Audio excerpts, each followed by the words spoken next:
Hello, my name is HQ of HQ Reacts. Welcome to my channel. Please do me a favor. Hit the like button, share the stream, and click the notification button for new content. Thank you.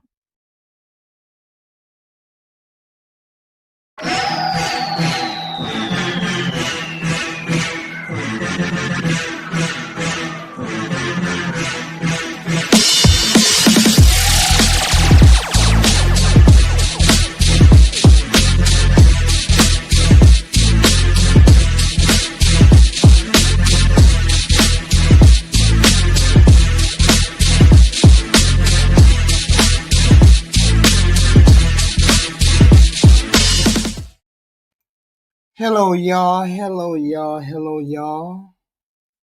We have this Saturday evening. Hopefully, it's a casual evening where we have a good time and we do what we got to do, right? You see the thumbnail, right? So I was curious about the MAGA people. Hello, Tealism, TM Curly. Hello, hello. Hello, hello. How are you all? Okay. I've been trying to figure out what's going on with the MAGA side of things. Are we really seeing the right people?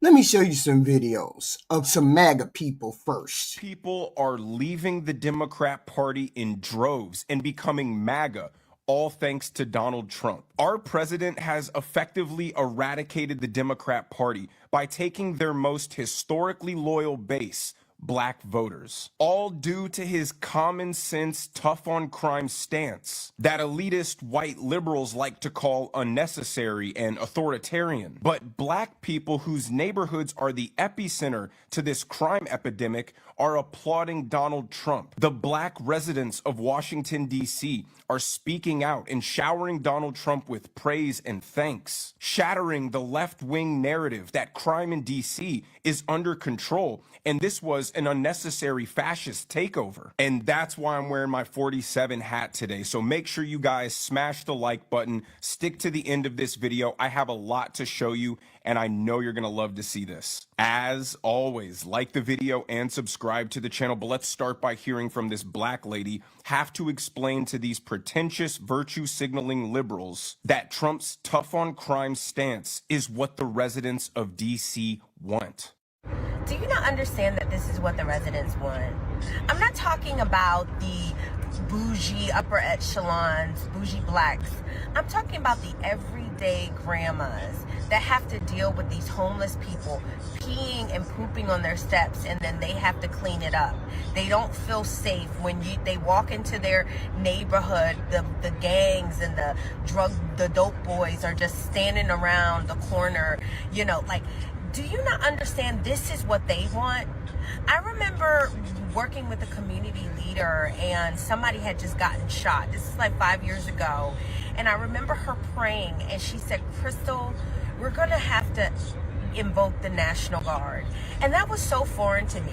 Now I understand the shit. These people are helpless. And I'm not talking about the bougie black people that live in their gated communities with their new bills. I'm talking about the everyday grandmothers. And I'm so glad that President Trump cares about that.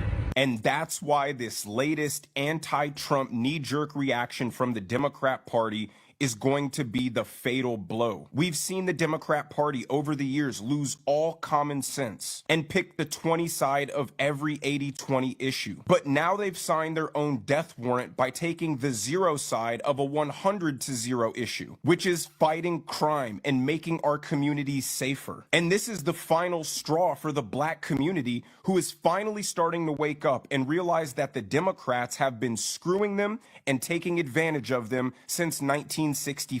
It was the Democrats' plan to remove black fathers from the home and make black people a perpetual government dependent. They destabilized the black community and then leveraged black plight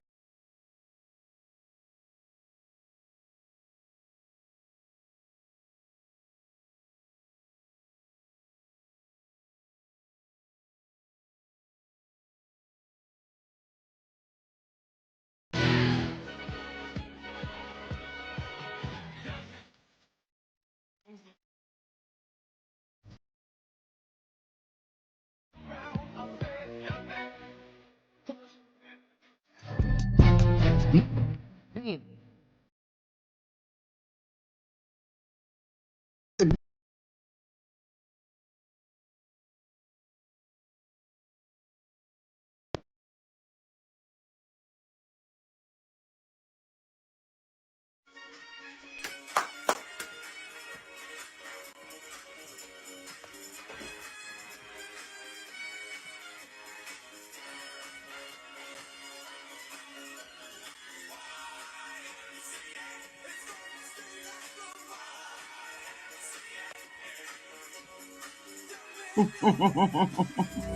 You know, I wake up every morning.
I always say these MAGA Republicans, like, you know, use like a derogatory language about MAGA. Listen, man, it is fucked up because MAGA, who don't want MAGA?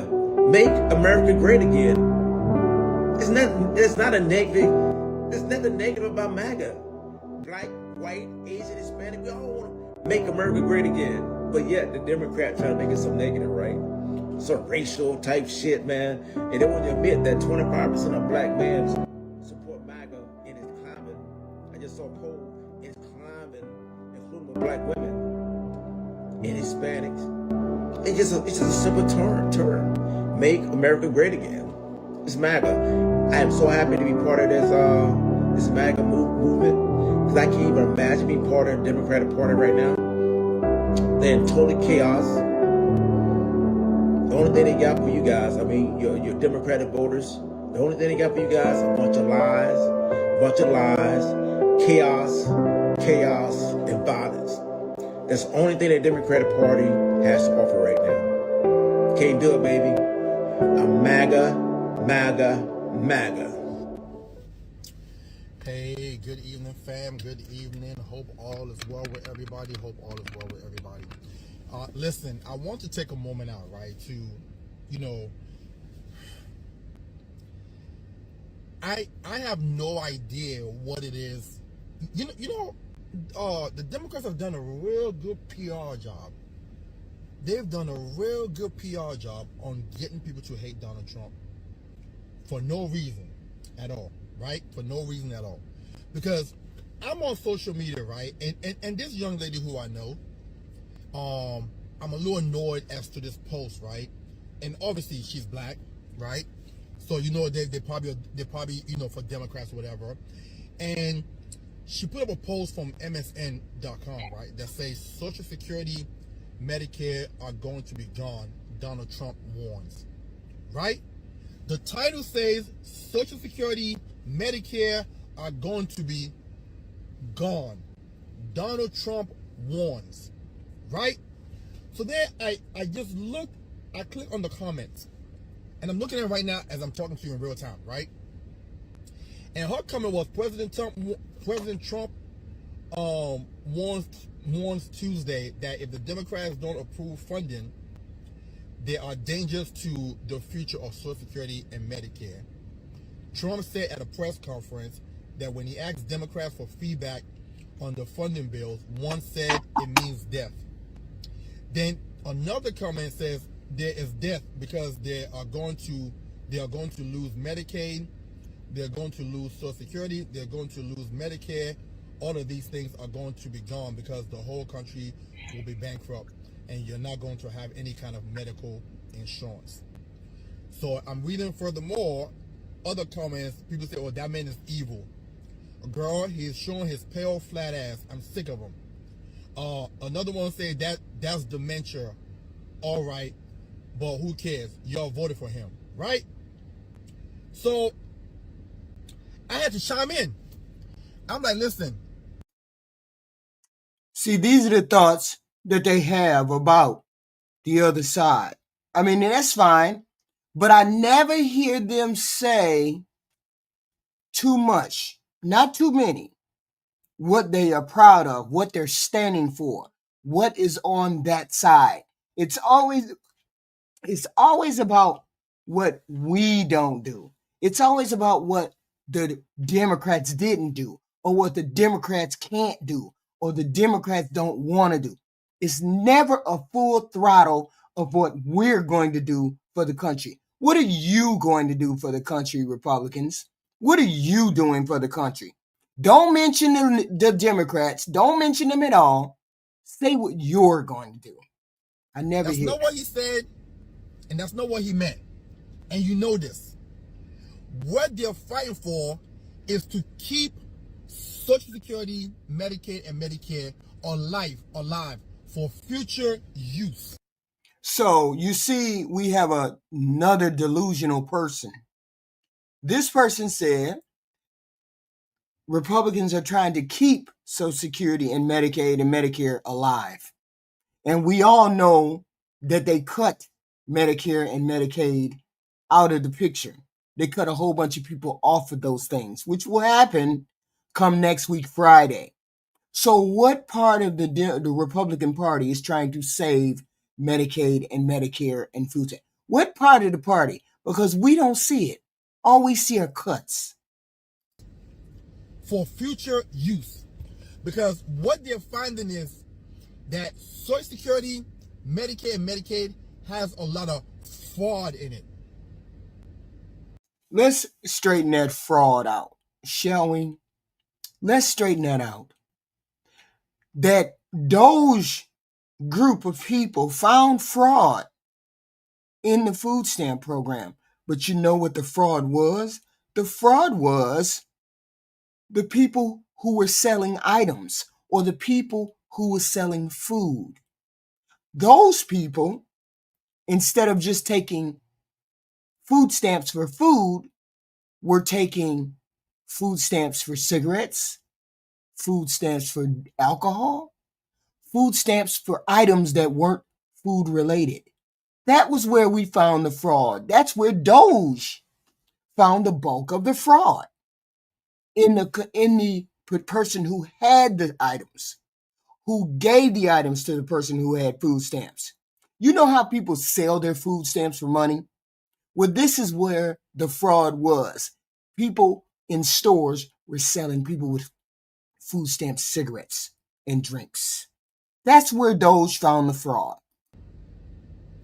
They have a lot of fraud in it, and they're trying to revamp it. But for some reason, the Democratic Party, and which I believe they know this, but I think it's another way that they funnel money, is another way for them to get you guys to think that Donald Trump hates you guys and he wants you guys to die. He wants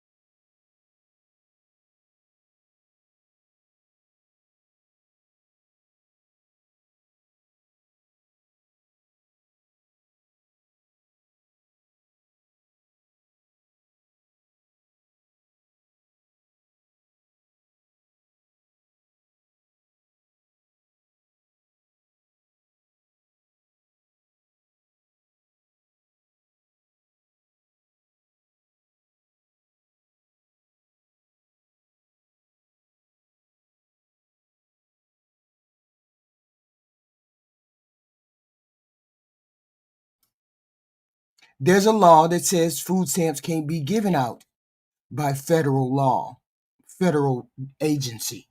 Only the state agencies can give out food stamps.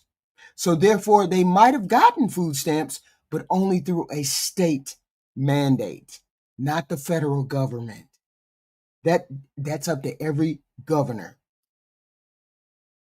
Your grandmama to die, your grandpapa to die, if they lose their Social Security and their Medicaid or whatever. We all know that a lot of people are on Medicaid and Medicaid that shouldn't be on it. You got able-bodied people who are getting these benefits. Okay? You got illegal immigrants who are getting these benefits. It's getting drained out. You got people who have died years ago who are still collecting Social Security checks.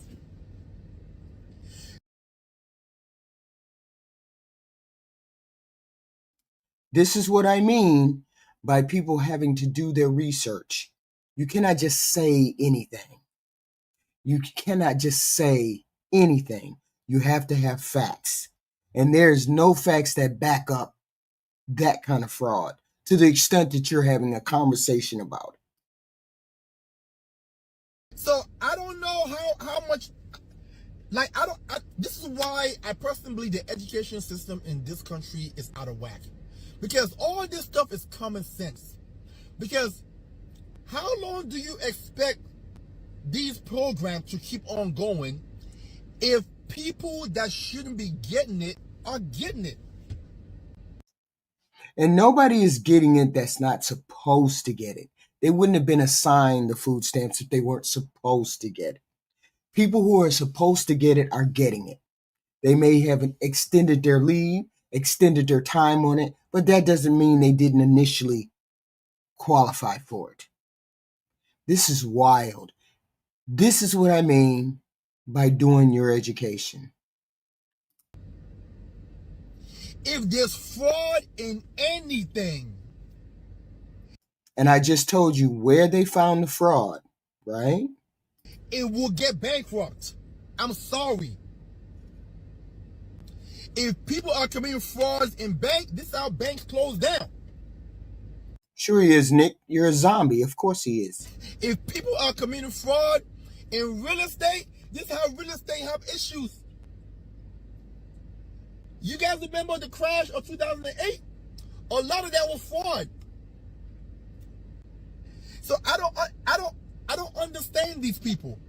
And you're spreading Nobody's saying it's 100% fraud free. I could have sworn that I said there is fraud in the food stamp thing. I could have sworn I said that about 5 minutes ago. Are you listening? This fear on platforms, and you're making people. You know, 90% of the people don't read. I believe it. 90% of the people who are on social media. Listen, most people don't pick up a book when they graduate high school. So how do we expect people to do research about a particular topic as grown adults? They're not going to do it. Hence the reason why the Democrat Party can push this whole agenda. Because they know most of these dumb fools don't read. All they're going to do is what you ask them to do or what you tell them to do. So really, this is a person that's a black MAGA, and he's saying what? Is he saying what he researched, or is he saying what they told him? That's the question. Are you talking about what they told you, or are you just talking? I think he's just talking, and I'm tired of him. So let's move on to the next person. If it's so bad and you're telling us, the little people, that America is this, America is that, then I need to know how did you skate by? That's the plan you need to be telling everybody. Instead of saying America is racist, you need to show everybody how to skate. If you believe America is racist, then you need to show you need to telling all black people how you skated by. How the white people let you skate by and become a multi-millionaire unchecked. I need to know. If you truly believe racism is real.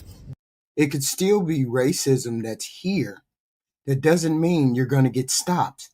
People who graduate from Harvard still experience racism. It has nothing to do with how far you get. Why they didn't stop you?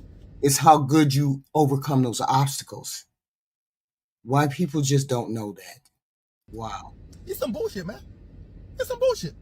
Have a good one. Black people really don't contribute anything to America. It's an unfortunate truth. When we look at the statistics and everything on the table, we just don't. What, sports and entertainment, that's what America's going to lose without black people? Yeah, buddy, the rights you have to get on the camera and say the dumb shit that you are saying was fought and died for and given to you by black Americans. And a lot of that influence and contributions still linger in our political structure today, which is why actively Donald Trump is trying to destroy and dismantle everything that our ancestors have fought for. Not even just our ancestors. We're talking about our grandparents who are still alive, right? Mine are in their early 80s. So at the end of the day, this is why Black MAGA is so dangerous. They're going to just go 20 times harder. People think, well, Black MAGA is falling off. They're not a big issue. Well, you got to understand they'll do anything to get that pat on the back and that white cookie in their mouth. So they're just going to go 20 times harder with the rhetoric and give every justification to white America to dismantle everything our ancestors have built, so much so that we don't even have the freedoms to even fight for ourselves in the future. So pay attention and do not trust. This is a PSA for Black MAGA and all you black Republicans out there who think that these people are on your side. This is what they really think about you. And racist comments. They referred to black people as monkeys or the watermelon people. They called epic. They talked about the love of with factions of their party or even supporting slavery. This was a chat with members elected to lead their states. The group chat of young Republicans is revealing some racist thoughts that they even worried about being leaked. Well, those exchanges have been leaked, obtained by Politico, and are part of a Telegram chat among young Republican leaders in the following states: New York, Kansas, Arizona. And I'm definitely not one of those people who believe that all people are racist. We just have crackers like Ricker Wynn in the chat who say dumb shit with his old ass. We have people like that. People my age who don't know how to conduct themselves in polite society. That's why they're on the fringes. People like that. And Vermont. New York State politics reporter Jason Bieferman is one of the journalists who wrote about this for Politico. Jason, tell us about this story, how it came to you, and what was exchanged in these Telegram messages based on what your reporting has revealed. Politico obtained over 7 months of thousands and thousands of messages in a Telegram group chat between, like you said, leaders in the young Republican state organizations in Arizona, New York, Kansas, and Vermont. Now, it's kind of a misnomer, young Republicans, because it's called the Young Republicans, but these are, full-grown adults, 18 to 40 years old. And over the course of these 7 months, they exchanged messages with, extremely anti-Semitic and racist comments. They referred to black people as monkeys or the watermelon people. They called epic. They talked about. That's the best line that they can come up with. They always come up with the monkey comment. Like the monkey comment actually hurts anyone.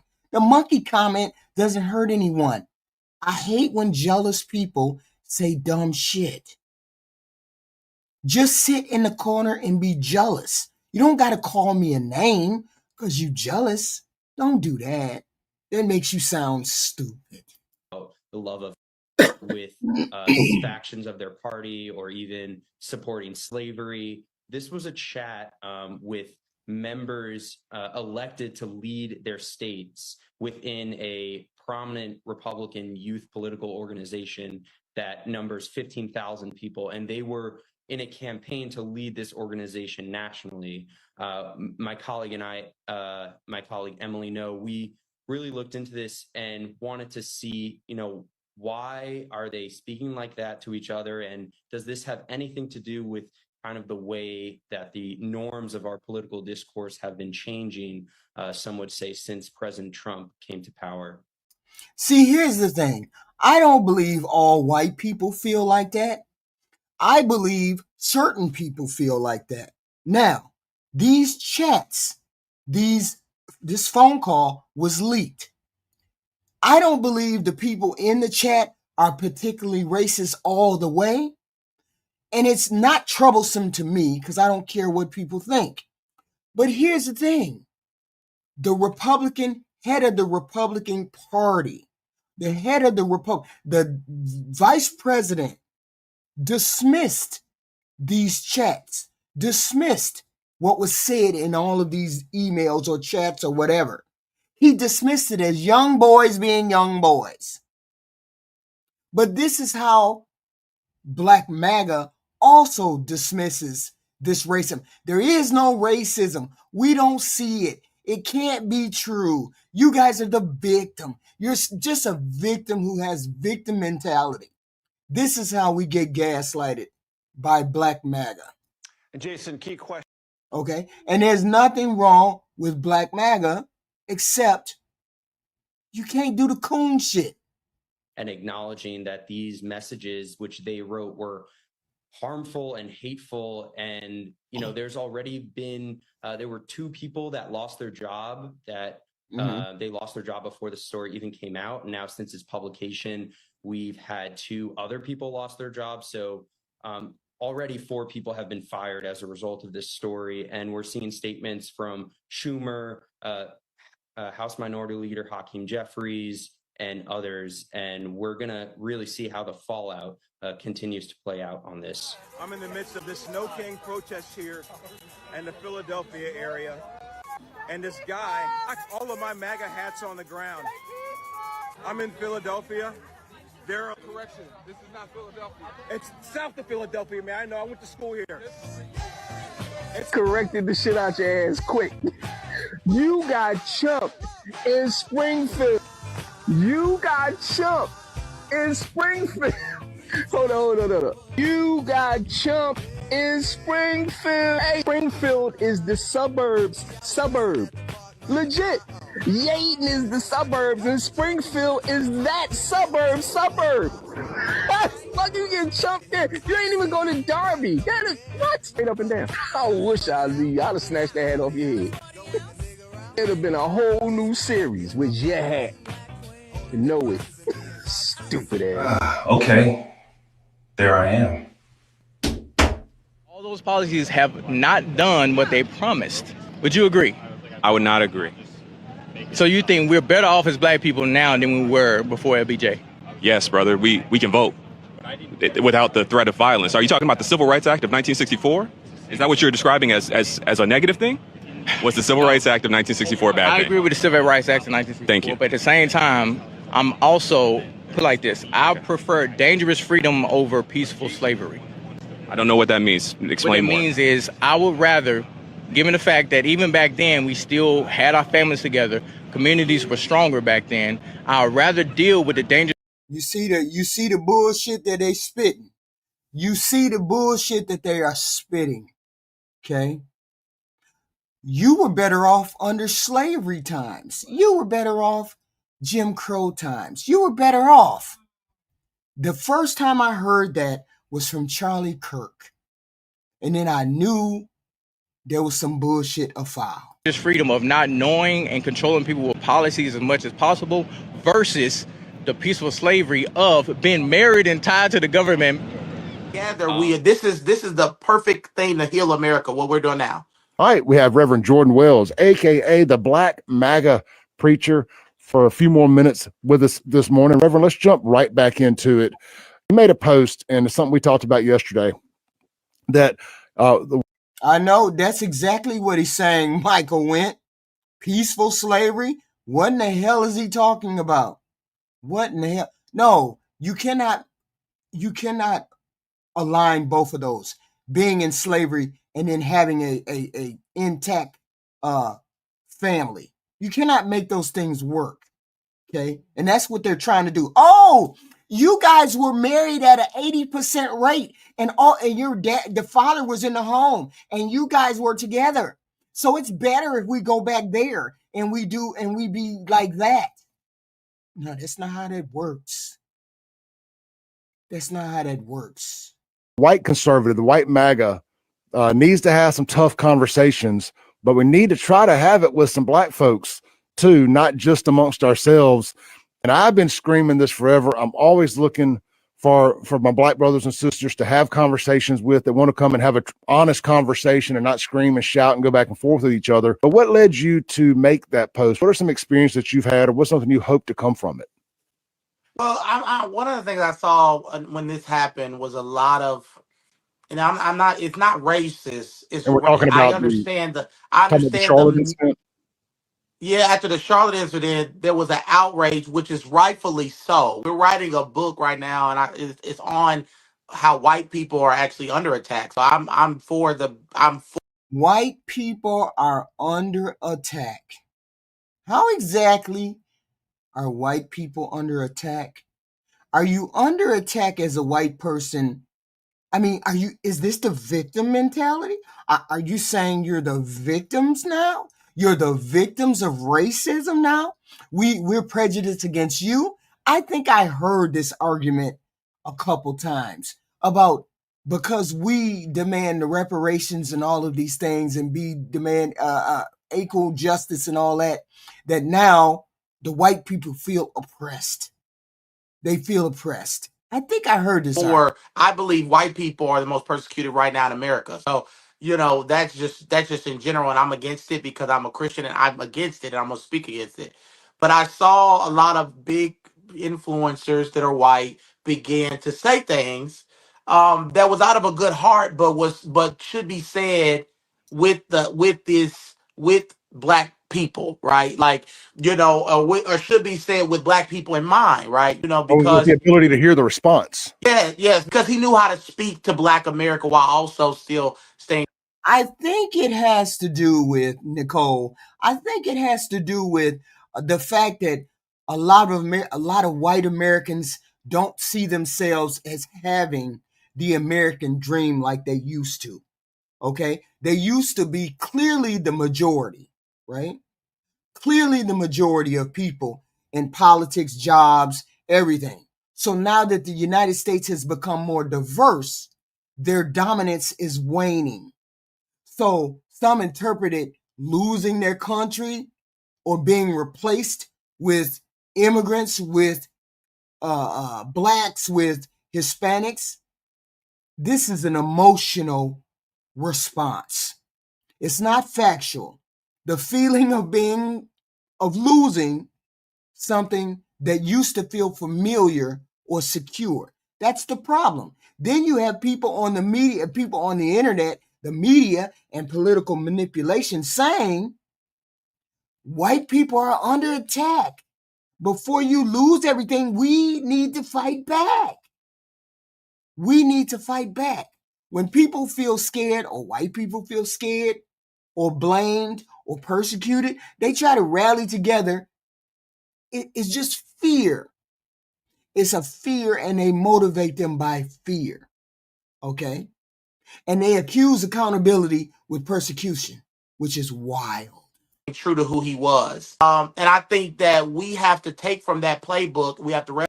Matt, I don't even know what you're talking about. We're talking about a grown conversation. We're not talking about children or childlike conversations.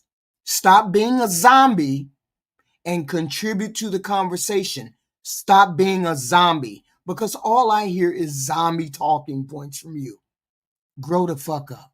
Replicated in 2028 and 2026. But we need to have these conversations with black voices so that we can speak to the insanity of our culture. We know that there's a lot of crime in the black community. We know that look, I'm the biggest outspoken of it. There's a lot of crime, there's violence. I don't even like, going around my own people sometimes, right? Not because I don't love black people, which is what I've been accused of, but because I know there's a lot of toxicity. There's a lot of unhealthy behavior. I think we did a conversation, or we had a panel, or I'm sorry, we had a show earlier regarding all of these statistics, all these false statistics that we keep hearing. See, this is the matter of people. All they hear on TV and see is the worst part of human beings. Do y'all know only 20% of us black people are poor? Only 20% of us are poor, and the 80% of us are above poverty levels. You know that? But yet and still we'll have people like Matt, the zombie Matt, who will come on here and say, oh, you're all poor. You're all fighting pets. You all steal. You all do X, Y, and Z. I hate zombie talk because they don't have any talking points that anybody can debate. Just zombie talk. Behavior. I love having these conversations because I believe that we can't heal that community without speaking on it, right? But the answer is not to get into this like hatred of each other. Because that's what the left wants. They want us to hate each other. They want white people to look like white supremacists, to be on X talking about ban all the black people. See, here's the thing. You white people and black MAGA people confuse the accountability, like I said, with persecution. When people call out racism, the privilege, white privilege, inequality, and things like housing, equality and things like housing and neighborhood schools, some people mistake that, mostly white people and mostly you black maggots. You mistake that for attacking white people. But accountability isn't persecution. I wish y'all would get that. It's saying the system has favored you for centuries. Now we want fairness for everyone. That's what it's saying. You confuse accountability with persecution. Unfortunately, some of y'all here, you're the enemy, we hate you, instead of let's fix the imbalance that is in our society. That's what you all hear instead of that. And get them out of the country because then they can go back to their radical base or even independence and be like, look, this is the type of people that support President Trump. And we don't, and I know that that's not true. So that's why I made that post. We need people like you that are willing to hold black people accountable, say the hard things. That as a white person, I know it's hard to have these. And here's the thing: the white population is 4 times bigger than ours. How is it that you feel as though 13% of the population commits 50% of the crimes, when you have obviously 4 more times people than we do? See, social media don't make it no better. If someone watches a video about reverse racism, that's all they see is a whole bunch of things that say reverse racism. And seeing how most of y'all are zombies, you listen to everything that comes across your feed, and it feeds your it feeds your narrative already inside your head, and it's an echo chamber. It just reinforces all your ideas. Oh, reverse racism. Oh, black people hating on white people. Okay? And see, that's the problem with you, Matt. You don't see any of the inequity. But I understand how you don't, because if you're from a white, this world was made for you. So you don't see anything wrong with this world. It just functions normally for you. Conversations, but you're doing it in a respectful way, and you're doing it with a brother, a black person. Together, this is the perfect thing to heal America. What we're doing now. My father always told me, if you want to hide something from a black man or a black person in general, guess where you put it? In a book. Ain't that sad? And it's really even sadder today that many of people who look like me believe that definitions of words don't prescribe to them because, or don't mean them included because of whatever they believe, So I don't know why, but Democrats love talking about race and racism and racist, who's racist, and the country. Everybody always wants us to stop talking about race. I will stop talking about race when the inequities are expunged from our society, when we have equality across the board. And since white people and Magites are always afraid to face those inequities, like we have Matt the zombie, who continuously says there's no inequity at all in this world. Just because he thinks there's no inequity doesn't mean there is. If you're the person that this world was meant for, just everybody sit down and think about what I'm saying. If I built the gym for you, the gym, you have all the exercise equipment in there that you want. Everything is tailored to your body. Everything is all that you want in that gym. And then the minute a female comes into that gym, wow, these weights are too heavy. Wow, this seat is too far from the pedals. And then the white guy who it was built for turns around and says, oh, it's not, no, you just got to do a little bit of adjustment. I know it's this, that, and the third. You just got to do a little bit of adjustment. But every time I come in there, I have to do adjustments. That means there's an inequity in that building. The building was built for white men. This country was built that way. And white men don't seem to think that. Or they don't seem to understand what that means. That's one of the problems I had with Charlie Kirk. Oh no, there's no racism. No such thing. No evidence. That's wild to me. If you're the person that's on top, you don't look down at the other people that's below you. You just keep walking forward because there's no obstacles in your way. That's wild. Is racist. America's built on racism, this, that, and the third. But I mean, and that's your problem, Luke Moody. That's your problem. Nobody said you couldn't become successful in this country being black. Nobody said that. But there's still systematic racism that puts you behind. There's systematic. Do you know the difference between systematic racism and regular racism? Luke Moody, zombie. Jesus. Y'all so full of whatever y'all full of, y'all can't even think that there might be inequity somewhere else. Nobody said you were racist. I said the systematic racism is still there. Why would I expect y'all minds to change when y'all have been following a party that was built on fucking keeping slavery?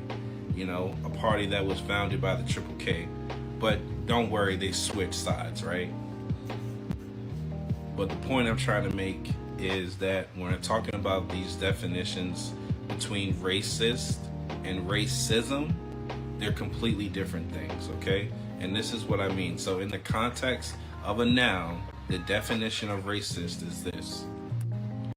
Here's a good one, Luke. You're born in the ghetto. And most housing and most funding for schools is based on your housing and the equity within the neighborhoods, right? So if you're born in a poor neighborhood, then you're going to be born having poor schools around you. So you're not going to have the computers. You're not going to be able to go on trips. You're not going to be able to take advantage of these kind of books and those kind of books and those new books in that shitty neighborhood. That's the systematic racism I'm talking about. If you don't understand what I'm saying, then you have a problem. You're just slow. Okay? So, it doesn't say, like I said, in the context of a noun, this is from Oxford Languages, you know, this is the definition of racist. It is a person who was prejudiced against or antagonistic towards people on the basis of their membership in a particular racial or ethnic group, right. Typically one that is a minority or marginalized, right? But it also has to do with power and what is perceived power. This is wild. That's why you have to have a conversation with people who don't understand racism, who don't understand systematic racism, like Luke Moody. Zombies. Move out of the neighborhood. Wow, how do we do that? The problem is this. Many in the black community, black MAGAs, I mean, the rise of the conservatives, the one that are aligned with the MAGA, makes us all skeptical as to what you want and what you're doing. Okay? Because Donald Trump is taking away the history of the civil rights, motivation to go out there and protest, getting rid of DEI, all of these things that put black people on the road to success. Okay? We see as what you're doing as antithetical to the history. Okay? I haven't seen one black MAGA defend any policies that are put into place that harm black or black people, like rolling back that diversity, DEI, civil rights movement. All of those things hurt people of color. But I haven't seen one black MAGA defend him doing that. I hear Tweety Bird. Okay? They normalize the racism that we see here. Has anybody come out and tried to defend those tweets that those young Republicans did? Black MAGAs? Have you come out and tried to defend any of those? Okay. It was a small percentage of you all that voted for Donald Trump. I get all that. He had 6% when he first went in. It was like 8% in 2020. Even though he's gotten a slight uptick in this 2024. Okay. We don't view you as legitimate conservatives because you would have to do a hell of a lot of backbending, I would say. You'd have to bend over a lot in order to dismiss the things that we have been seeing lately. And I heard the young man on here saying, oh, the black people always doing crime. They always doing something. They always acting up.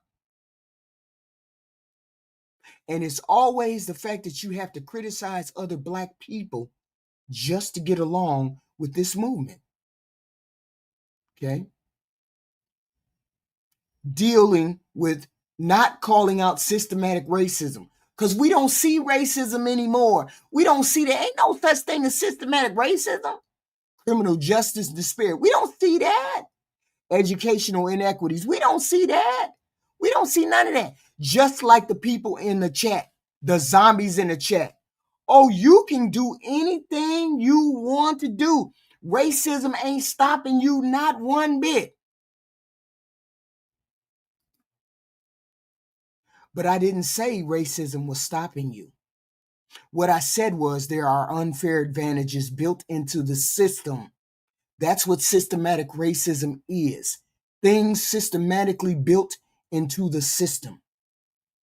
Okay? Why is it that I can't, if I'm bored in a poor neighborhood, why is it that my mama can't drive me over to the white neighborhood and put me in the white schools? Why is that? Why can't I go to the white school across town? And my neighborhood got poor schools, and I don't want to go to the poor school. I want to go over to the white schools over there. Why can't we do that? Why can't we just do that? Because even to this day, poor kids have to register in the poor neighborhoods in which they live. Okay. That was started because of the systematic racism that they put into place. And it goes on to this day. Okay. That's wild. Here we go. When you ask some black folks on the Trump train why they support him, the first thing they do is trash black people. It's never about policy. It's not about strategy. It's black people are lazy. Ain't that what old boy did when he first got in front of the microphone with the white priest on the radio? Ain't that the first thing he did? Oh, black people always got crime going. Oh, they always X, Y, and Z. Ain't never ain't never talking about the right and wrong, always bashing the black folk. You got to justify, you got to shuck and jive over there just to feel accepted. That's wild. Y'all love being victims. Democrats keep y'all on the plantation. Really? Your support can't even stand on its own. It has to stand on the backs of your own people. There you go. It's got to stand on the backs of your own people. You can't stand on your own. That's why I say you MAGAs don't have nothing to stand on. You don't stand for nothing. You talk about free thinking, but all you're doing is repeating white conservative talking points that were never made for you, just marketed at you. You call it freedom, but it looks a lot like performance. And this whole colorblind thing, it's a lie. Because the moment y'all show up with Blacks for Trump shirts and photo ops, suddenly race matters again. Suddenly your blackness is useful as long as it's obedient. But when we talk about redlining, mass incarceration, underfunded schools, generational poverty, now you want to pretend none of this is real? See, you. Of course they want to pretend it's not real. They don't see none of that. They don't see none of the bullshit that goes on. They only see all the negative, all the things that the white folks say. White folks say, y'all violent. White folks say, y'all uneducated. White folks say, y'all always bringing up racism. But they don't never see the injustices that are in the neighborhood. You all hit the like button, subscribe button, share button. Hit the like and the hate button. Hit one of the two. There's 63 people in the building. I need at least 20 likes. Hit the like button or the hate button or whatever button you feel like hating. But hit one of them. It's not that difficult. Please and thank you. Hit the buttons, please. You can support whoever you want, but if your support requires you to downplay or deny the truth of being black in America, then it's not support. It's submission. And here's the question you can't answer. What has Trump actually done for you? Not what has he said, not what has he promised. What has he done tangibly, specifically for you or our community? I'll wait. Because while you're busy defending him, he's too busy defending January 6th criminals, calling for political revenge and protecting billionaires. He's not thinking about you. So again, support who you want, but don't sell your soul trying to be accepted by people who only value you when you're quiet, compliant, and useful. And again, don't forget to ask yourself, what has Trump done for you anyway? I was not invited to any of the Turning Point Faith events, which I'm one of the biggest Christians in the movement right now that stand up for Jesus Christ. Oh, why? Why wasn't you invited? You wasn't invited, poor man. He wanted the big guy. He wanted the big dogs. He wanted them ones that he always show up on shows talking about there ain't no racism. There ain't no such thing as racism. Why you didn't get invited to the Charlie funeral? Why weren't you invited to Officer Tatum? That's right. Why weren't you all invited to come to his funeral and talk? What happened? Oh, wow. On every platform that I've ever been on. But I didn't cry and say, I said, you know what? I understand, man. God gave me a platform that's bigger. Bro, you weren't invited because Turning Point USA doesn't really mess with you like that, buddy. When you black conservatives finally wake up, you'll realize that white conservatives use y'all for the dollar. Not because they actually respect you. They don't care how much you honor Christ. They don't care how much you kiss their ass. At the end of the day, they still won't fully mess with you like that because they don't see you as an equal. When will that get through your head? You, Candace Owens, Byron Donalds, Tim Scott, and even Vivek Ramaswamy, even though he's not black, all of you are being exploited by the white conservatives. They prop you to make themselves look diverse while still pushing the same anti-black agenda that they have been pushing behind closed doors. Those of you guys who don't know who that is, that's Andre Williams. He's a black conservative, and he's one of the worst. And that is him at a No Kings protest, where he went to antagonize people. So he shows up there, probably goes through the... See, that's what I don't like, Nicole. all the shucking and jiving. No, not only the shucking and jiving for the black folks, but the shucking and jiving that the young white folks, the white folk, oh yeah, I forgot to ask y'all. Why don't somebody put in the chat what Donald Trump has done for the middle class in this big, beautiful bill? I need you to put that in the chat. What he did for the big, beautiful, what he did for you in the big, beautiful bill. I need to know. I need to know.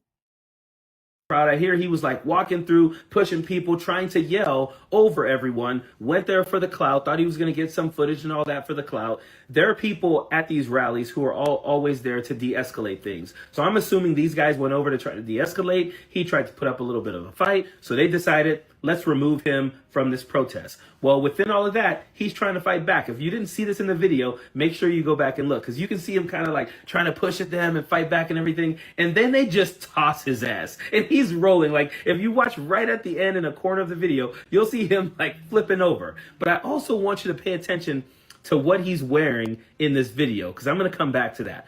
But a little bit more about Andre Williams. He does these videos where he says the N-word a lot and how he hates N-words. He'll say, I hate these N-words, and then he'll show black people doing something or whatever, right? Does this all the time, or talks about, you know, all of the issues in the black community, basically puts a black face on the racism of the racist right. Does these videos all the time. But the worst that he does is that he makes these videos all the time criticizing single black mothers, like all the time. And it always shocks me about these people, because it just, like, I don't understand criticizing a black woman for being a single mother, working her ass off, doing the best that she can for her kids, but not criticizing the men who made her a single mother. Like, this guy has some internal issues, obviously. He hates himself and all of that, but that's why he makes those videos. But back to what he was wearing. This video I'm about to show you, he posted this video not long before yesterday in a No Kings protest. And I'm assuming on the day of, because he's wearing that same members own looking jacket and those khaki pants that he's wearing in the video. Right. And he does one of these videos that he repeats all the time. If you go on his page, you'll see videos like this every, 2 or 3 days, because see, a person that does that has a lot of self-hate. And there's a lot of those people on this planet. There's white people who have self-hate. There's Asian people who have self-hate. And we have black self-haters too, right? If you're told that black is ugly, problems, criminal, all these things, if you're told that's all that your skin represents, that's what you're going to internalize. Instead of being proud of what you are, black, white, Hispanic, whatever, this person has absorbed that hatred about himself. Because nobody makes these kind of videos unless he's a grifter. they probably get him a lot of views or something. So he's like, oh, I'm down on views. Let me go and do one of these videos again. He does these videos where he goes into, wig shops where black women, where they probably shop for wigs or whatever. And he says the most vile things about black women and especially single black mothers while he's in these wig shops. And this is a video that he posted that I assume he posted right before going to the No Kings protest, getting his ass tossed, and then getting arrested. I'm in nigga bitch paradise. He said, nigga bitch paradise. Shut your mouth, boy. Every bitch in Detroit Halloween costume right here. This is the Hair Hat Emporium. And you know what I love about this video the most? Is that this guy and other black conservatives like him are always talking about like black on black crime and criminality in the black community and how black people need to stop committing crimes and that's why we got so many problems in our community and yada, yada, yada. Mm-hmm. Welcome to that now.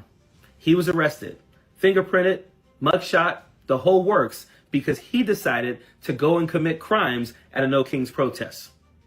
The guy who points the finger at the black community all the time for all the criminality that we commit and all that, goes to a protest, commits a crime, gets tossed, and now gets arrested. He hasn't had any videos up since the protest. I'm waiting for when he comes, he makes bail or whatever, then he makes a video and he's going to do what? He's going to play the victim. exactly what he always tries to accuse the black community of. He's Right. going to play the victim. Mark my words, his video will be about how he went there to exercise. So let me say what's up to everybody. It's been a minute since I've been on this app. It's really been a minute since I really made a real video. But there's something that just irks the hell out of me. It just bothers me. Especially being from the generation and the era that I'm from. I'm 46. So I remember the staunch racism, prejudice, bigotry that I had to go through as a child and teenager. And that's wild, Tony V. That stat is wild. That's wild. 47%. You mean use under 18? Under 18 use was 47%. I don't think they're required to work under 18. But if you're saying over 18, I know you're lying.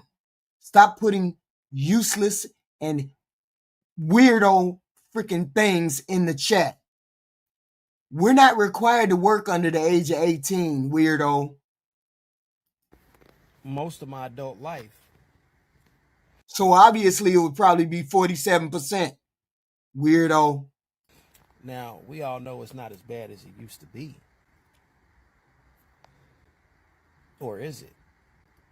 But I'm going to say this. Black MAGA. That is a phenomenon. Black MAGA. The Black MAGA phenomenon. Oh, man. A tragic rerun dressed in red hats and slogans. You've traded the plantation for a platform and the overseer for a brand. Black MAGA. Black MAGA. The sickness isn't new. It's the same old manipulation of black loyalty to the dominant society's power structures that never had our interest at heart. We should point out how some of our people now mistake proximity to power for actual power, aligning with the movement built on denial of systemic racism, voter suppression, and racial fear-mongering. Isn't independence. It's submission dressed up as thinking for yourself. I'd like to remind you that liberation doesn't come from hugging your oppressor tighter. It comes from building your own institutions, your own economy, and your own political leverage. You can't sleep in a burning house just because the arsonist tells you he likes your attitude. The problem with Black MAGA isn't conservative thought. I respect self-reliance and discipline. It's the mental servitude that confuses being contrarian with being free. If I said that right. See, here's the thing. There's a difference between the older conservatives and today's conservatives. The older conservatives are like Matt Romney, right? And John McCain. The politics were on, the politics were on fiscal responsibility. We don't have none of that today because Donald Trump just spin. So we don't have none of that today. Limited government. They just fired everybody in the government, which is wild to me, and a strong foreign policy. All the wars we seem to be getting in or stopping or getting in a stopping. They believed in institutions, compromise, political decorum. The older Republicans did. Even if you didn't agree with them, they respected the Democratic norm. They respected the Democrats, and the Democrats respected them. They cared about the balanced budgets, free trade, alliances like NATO. Did y'all hear Trump say the other day, we are a proud member of NATO? Didn't he pull us out of NATO? And trying to protect our global image. which this president has not done and he can never do. Okay? It can never happen. They cared about those things. Conservatives might be strict about taxes and spending, which they're not today, but they usually avoided these conspiracy theories and this goofy shit and the open hostility that they have for the Democratic Party today, including the black maggots. The modern Republicans, however, the Trump era maggites, this new faction of the party is driven by culture wars, cultures, personality, to hell with policy. Not now one of them can come up with a policy that this president done passed. Not now one. Instead of focusing on balanced budgets, diplomacy, and focusing on our status in the world, it's more about trying to own the libs. Let's own the libs. Let's talk about the Democrats. Let's do what they got to do. You ain't nowhere near the regular conservatism. See, and that's why I know the Black MAGA movement is some zombie bullshit. They claim they speak for the real people against the elites. Okay? Even when the policies don't even line up with jack shit they got to say. Don't line up with jack shit they got to say. The next thing you know, they're going to be questioning the goddamn election, challenging institutions, and social media is where they get their news from.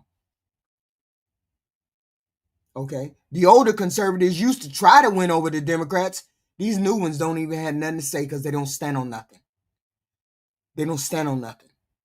They used to argue about taxes, healthcare plan. Today, they want to fight about trans is in the goddamn bathroom. Trans in the bathroom. Gay people in the bathroom.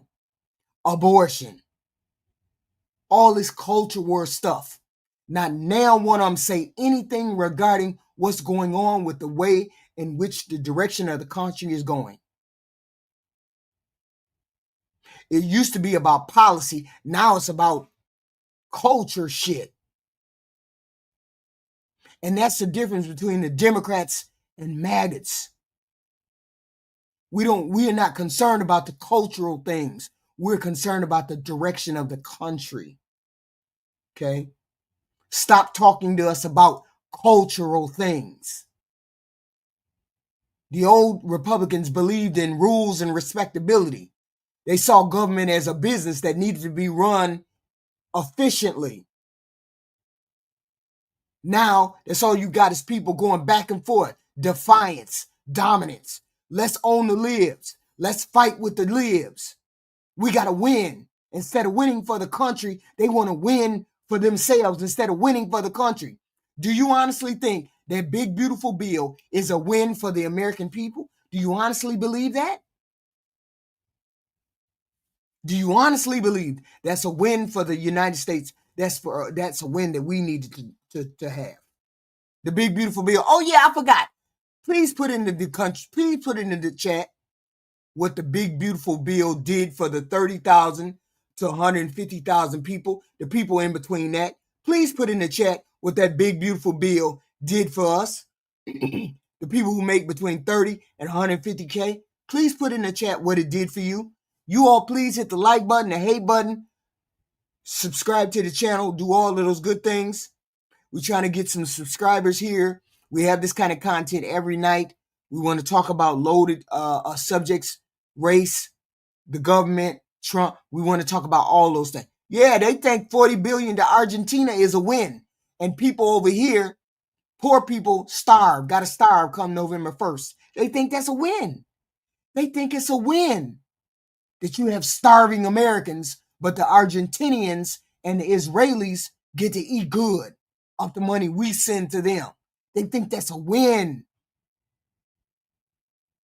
Cutting Medicaid and Medicare for the senior citizens is a win to them. But he's supposed to be doing America first.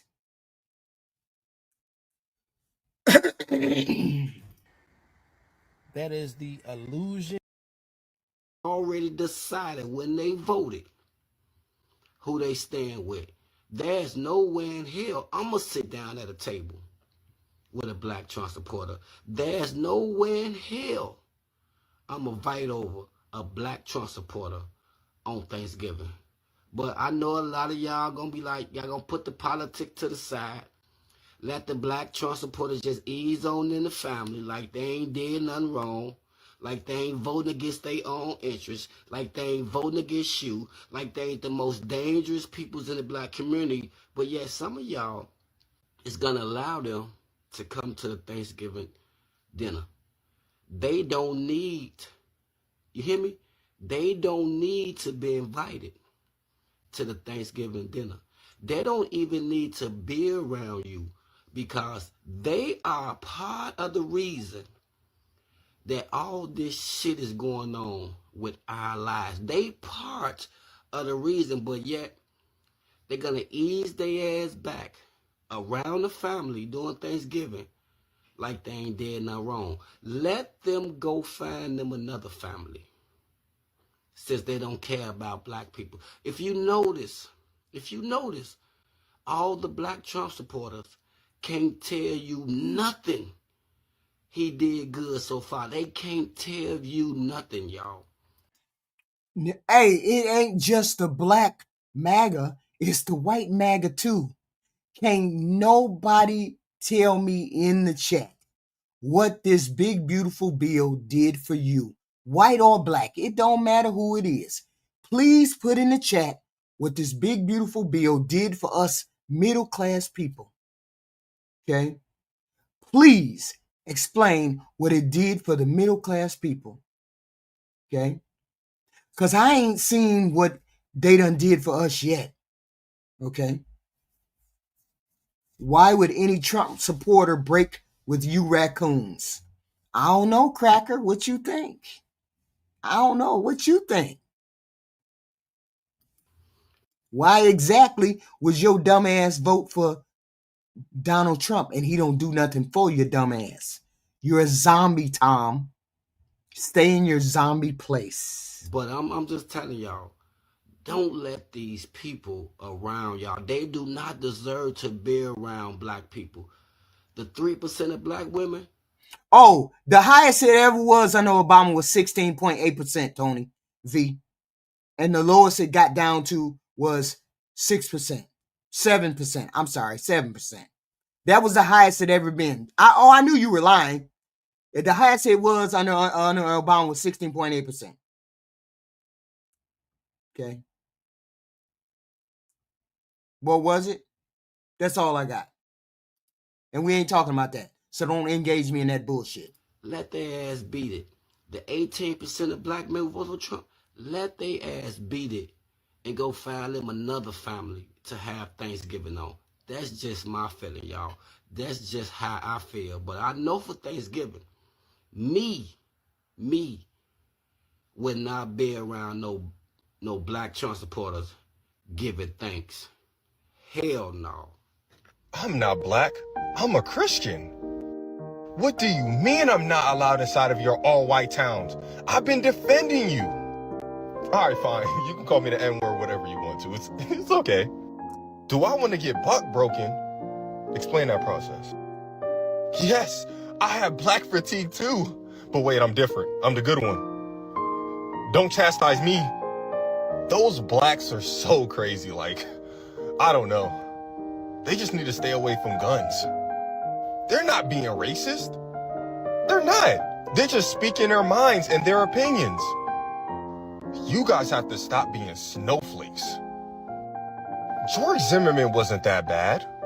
No. Trayvon Martin actually did hunt him down. Oh my gosh, I hate DEI and affirmative action too. We need to get rid of all of it. That's how y'all sound. That's how you black MAGA sound. When we regular, normal, everyday, average black people who ain't MAGA listen to y'all, this is how y'all sound. Just how this dude is talking. The civil rights? We definitely have to get rid of that too.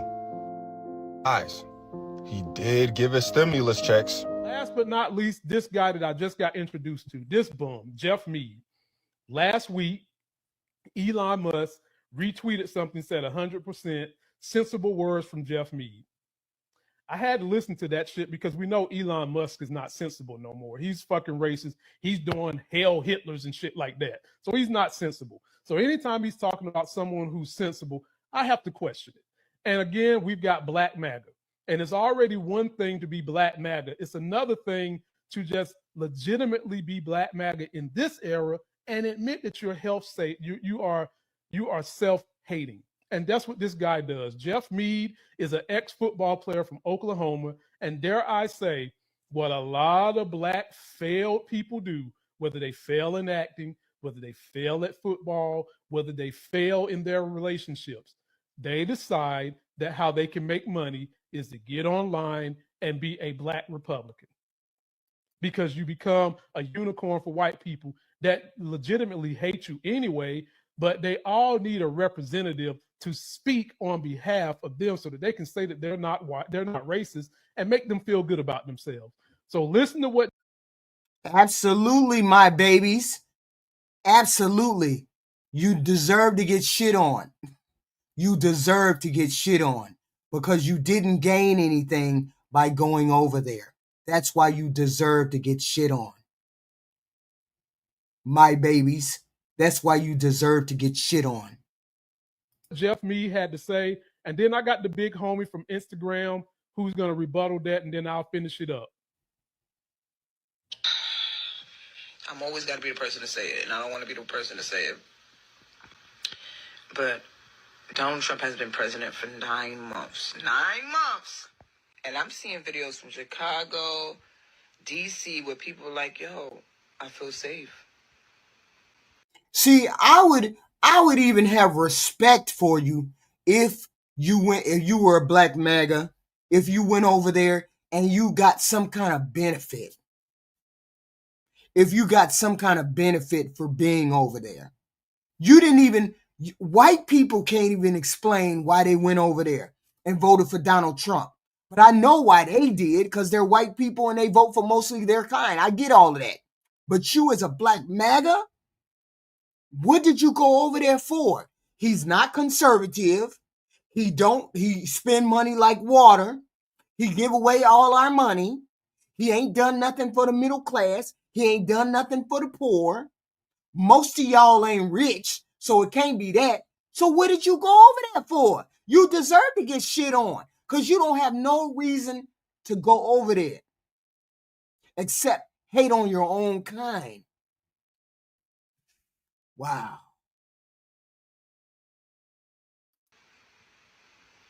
My kids feel safe. This is the best thing he ever did for us.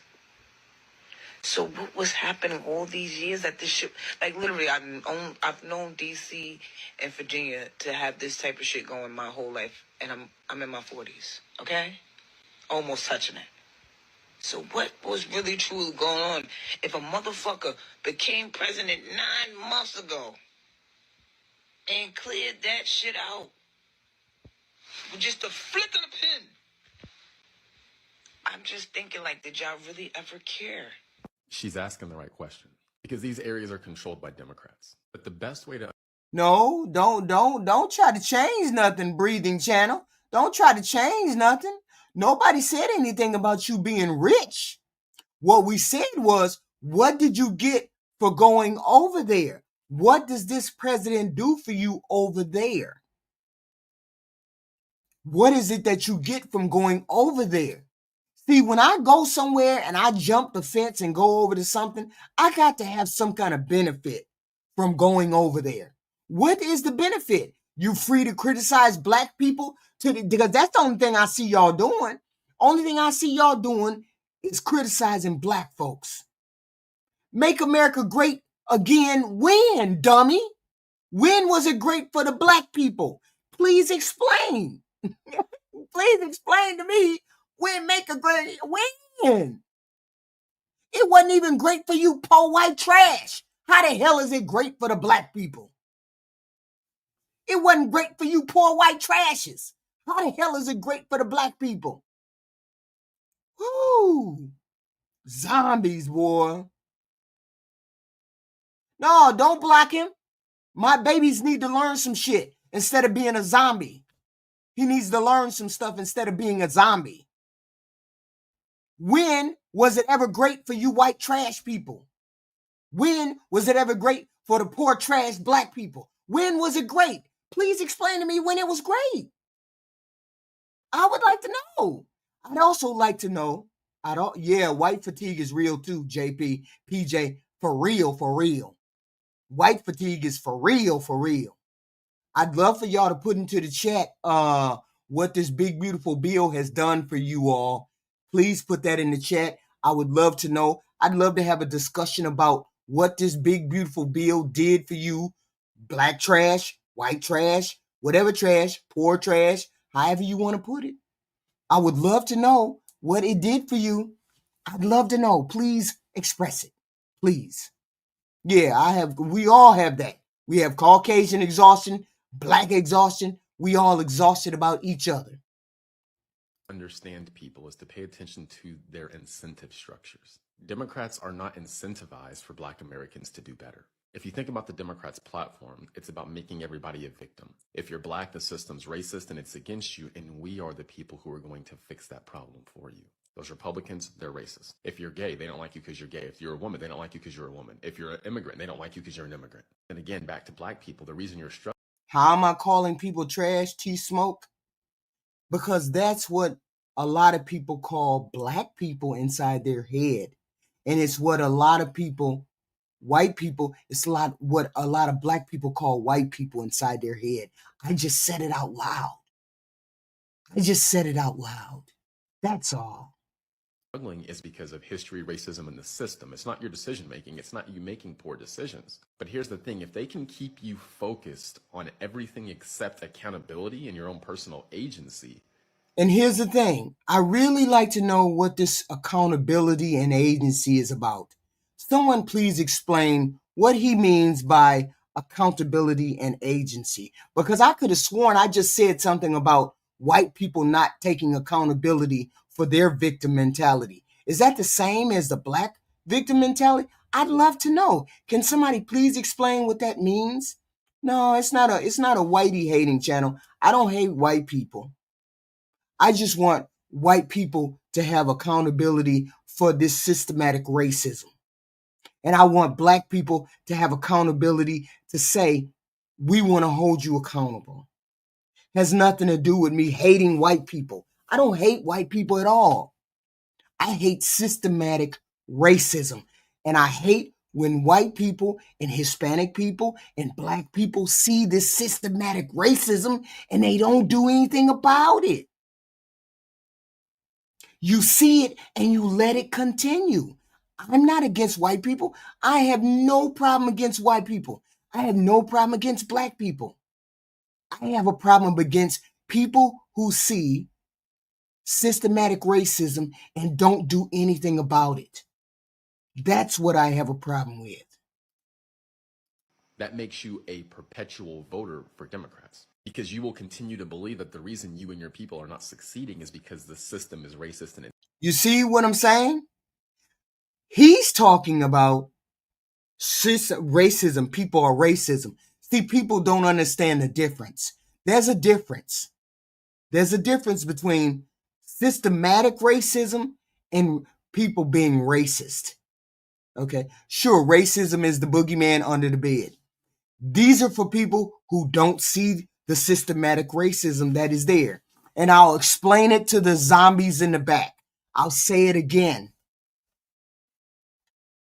If you're born in a poor neighborhood, you can't get out of that neighborhood to go to a different school because Black people, poor people, whatever, are stuck in that neighborhood. So they can't go to the white school across town. So they don't get to see the nice books, the computers, the nice rides in the car, the nice campus, the clean campus, the campus that has janitors, the campus that have police monitoring. They don't see that in their poor neighborhoods because they're stuck in the poor neighborhoods because that's the way the system is made. That's a part of systematic racism. Everybody knows it, but they just keep doing it. Instead of saying everybody can go wherever they want to go, they don't do that. You know, the money that you get from your housing is tied directly to your school's funding. So if you are in a low costing neighborhood, a neighborhood where the housing is poor, your school gets poor money. Your school gets low housing. That's a part of systematic racism. And we don't see nobody trying to change that. If your housing is poor, your schooling is going to be poor. Wow. We all over 21 and y'all still stupid about what systematic racism is. This is a free country. Get a job and get out of the projects. Oh, Lord, John Patrick. Oh, Against you, Lord. and you believe the Democrats are fighting to fix that system. Oh, When in reality, Lord. the system is not against you. And the biggest reason Black Americans are now struggling is because of Black Americans. Our mindsets, our belief systems, the way we go about things. The system is no longer the primary factor. It's us. But again, if Black Americans... We understand that it doesn't work anymore because you're retarded, because you're a zombie, and you don't understand what systematic racism is. Yes, that's true. Systematic racism is against white men. They built this country for your white ass, and you think somebody's discriminating against you? You're the one that's in the front of the pack. You're the one that don't have to look back at the poor folks. You the one, the white man, you the one, and you can't get ahead, and this country was built for you? Oh, boy. Start taking accountability, making better decisions, and doing better, they will need the Democrats less. Then the Democrats will actually have to be accountable for getting things done. As long as Black people think white people and Republicans are racist, Democrats are like, oh, we got it locked. But if Black Americans start doing better and start catching up. John Patrick, I want you to specifically put in the chat what Donald Trump has done for the people who make between 30 and 150K. I specifically want you to put into the chat what he has done for the middle class. What he has done. We want to see. You saying the Democrats want to keep you barely enough out of water. They always want to keep you poor. I want to. Oh, you free. You see you ain't banned, right, Pat? You saying what you want to say. You just can't insult me. You do whatever you want to do. You just don't get to insult me. With the other races, and they start thinking maybe this place isn't that racist. Democrats have to have a new talking point. They have to do something different to continue to get the Black vote. That's more work, and it's more dangerous for their political power. So I get it now. Oh, y'all think because the Democrats want to help the poor, the indigent, the elderly, the handicapped, the veterans, they want to help the poor people of our community, that's what keeps Black people poor, and that's what we want. We vote Democratic because we want free shit. Yet and still, it's only 20% of us that's poor. The rest of us are above the poverty line. Make it make sense. Make it make sense. So again, it actually works in Democrats' favor for Black people to continue to struggle. It doesn't actually help them if they actually fix our problems. So simply. Here we go with this shit, ladies and gentlemen. First of all, I see why white people like him. He uses his voice as non-threatening, so he tries to speak with clarity and a sweet voice. He has a military fucking haircut, so he's not threatening. He don't got dreads. He's got a clean shave. He doesn't got a beard and shit like me, so he's even more non-threatening. This guy said so many fucking quagmires in that speech, it's not even funny. First of all, he's saying that the reason why Black people fail is because we make poor decisions. Yet he also in that same speech says that at one point in time, there were barriers. And those barriers are still in this point in time. They've never gone away. He made that perfectly clear in that speech. And it's so sickening and insidious to hear him say that the reason we as a whole 13% of the population aren't doing better is because we as a group aren't doing better. We as the people are the ones making this. Hold on. Let's be clear about something, shall we? Let's be clear. Let's be clear. Us black people used to be in chains. We used to be beat till we got our skin pulled off our back. Families separated, never able to keep money. Invented things and we couldn't keep the invention money. Invented things and we couldn't get the recognition. It's only been 50 or so, 60 or so odd years in which we were able to own property and do all the things that we needed to do to get generational wealth. Yet and still, you are upset that we caught up to you motherfuckers. What do you mean we ain't pulled ourselves out of the fucking gutter? We only been out of the gutter for 60, 70 years. Y'all been out of the gutter for a longer time than that. I hope you understand what we're talking about. It's only been 60 or 7 odd years that y'all didn't burn our shit down, that you let us get out of slavery, that you let us start celebrating being black and free. It's only been a good 70 or 80 years. So within 70 or 80 years, we done came this far and we only got 18%, 18.7% poverty. Only 18% of us are poor.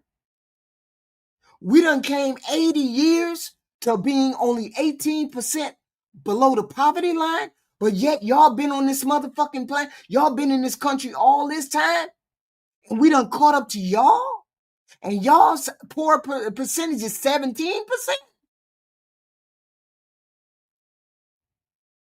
What the fuck you mean we got a victim mentality? Our poor people rate is 18.7%.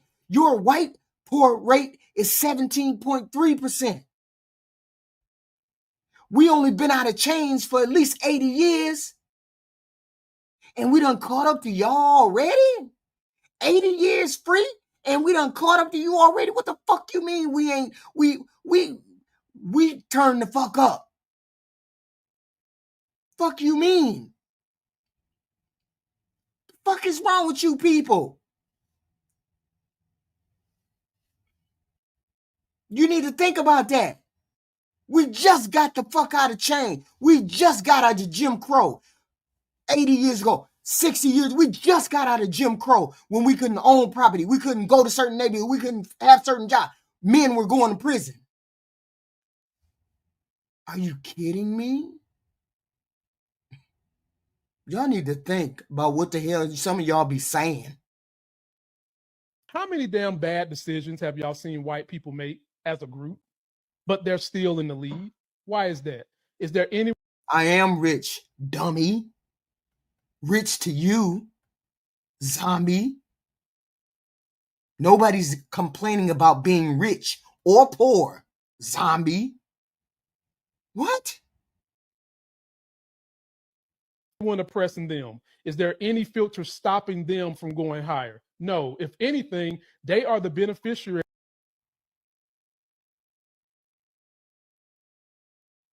Because it is 100% a representation of every single black conservative out there today. I mean, this reminds me of every post made by Terrence Williams. It reminds me of everything Candace Owens has ever had to say. This is just them tap dancing for a bunch of people who would call them the N-word and turn their back on them as soon as they stepped out of line. But here's the thing. Is what he's saying the truth? The breathing channel, is what this man's saying the truth? That the minute we turn our backs, you're calling us the N-word. You're calling us monkeys. You're calling us slaves. Is that clear? Is that true? Oh, Jessica, don't get rid of them. Don't get rid of them. They don't bother me. They don't bother me at all. let them talk. If you want to swing, swing. Don't worry about it. They say crazy things. Respond to whoever you want to respond to. Okay. My whole point is this true? The breathing channel. The minute I turn my back, you calling me the N-word. Is it true? Because he just said it. Is that true? I think it's true because of the way you came into the chat and said some bullshit. But as long as they're tap dancing, they're applauding them. So this is... Long as I'm tap dancing, you're applauding me. As long as I'm speaking my mind like now, I'm a nigga. I'm a problem when I'm speaking like I'm speaking now. But if I'm saying what you want me to say, saying everything you want, I'm a good nigga. I'm a good slave. This was hilarious to me. And, you know, sometimes the stars just align because you cannot tell me that it is a coincidence that right after I saw this video, I come across this video of this bootlicking tap dance. But ain't nobody dispelled it. Nobody has dispelled it. He said, well, we got the proof from the Republican, young Republican email chat, the email chain. We got the proof. When ain't no black people around, that's what they call us, watermelon people. X, Y, and Z. Dancing, sellout ass black. Nobody said nothing in the chat that makes me not believe all of that. You know how much you have to hate yourself as a black person to be against programs and initiatives that... Okay, then don't get mad when I point it out. Don't get mad at me that I point out that that's what y'all do, that y'all do the racist shit when ain't nobody around. Don't be mad at me. Y'all hit the like and the hate button, the subscribe button. We have this kind of content every night except Sunday night, maybe Saturday night. I don't know. I'd appreciate a sub. I'd appreciate a like or a hate, whatever. But if you're going to hate, then you need a sub. Basically exist to make sure black people aren't being discriminated against. Like, these bootlickers are so dumb, they're fighting against their own prosperity at this point. If DEI isn't a bad thing, then why are people so mad at being called DEI hires? You know what's funny? Is that this idiot really thinks he said something profound. And the only people who admire him for this dumbass statement are racist people who are happy to see a black person being a jigaboo for them. So let me explain this one more time for the idiots out there. Racist white people have put a negative connotation on the acronym for diversity, equity, and inclusion. What diversity, equity, and inclusion does is it aspires to cast a wider net to make sure companies are able to find the best and the brightest. It was created because there was a lot of proof that companies were discriminating against people of color. And consequently, white women have been the biggest beneficiaries of DEI. However, white racists will only call black people DEI hires. There's no such thing as a DEI hire. No one is in the job that they're not qualified for just because they're a person of color. They may have received an application. They may have received an interest form from a company. They may even have gotten an interview because they're a person of color. Please say it again. Please say it again for the zombies in the back on the right. For the zombies in the back on the right.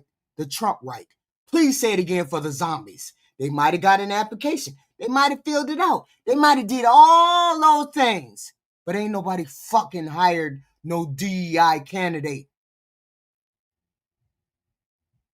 Just dumb. But again, not one of them got the job because they're a person of color. They got the job because they were the best person for the job. People who call other people DEI hires are never doing it as a term of endearment. They're doing it as a slur. They will call an overqualified black person a DEI hire while calling an underachieving, ignorant white person qualified. Yeah, Mike. Hey, Mike B, would you put in the chat why he said that? Would you put in the chat why Malcolm X said what he said? Put it in the chat. I'd love to. We didn't say DEI. We said DEI. Nobody got hired because of DEI. They walked into the door because of DEI. But in order to stay in the room, they had to be qualified. Man, why don't you think before you speak? Just racism and underachieving, low IQ black people like this guy. Okay, this is to all my Black MAGA folks. I'm not going to call you friends because you're not my friend. If you guys, after hearing or seeing the Young Republicans text message, after you see that link and you see how the Young Republicans, these are the people who are going to lead the Republican Party pretty soon if they already are not. They are definitely in. You didn't get here early enough, Pat Yeager. They were Republican clips earlier. Apparently you didn't get here early enough. If you still think that they love you, you are delusional, number one. I really should feel bad for you, but somehow I don't. I do not feel bad for you. You don't have to feel bad for them. They know what they're doing. They know what they're doing. Okay, I hate that music. It's your MAGA.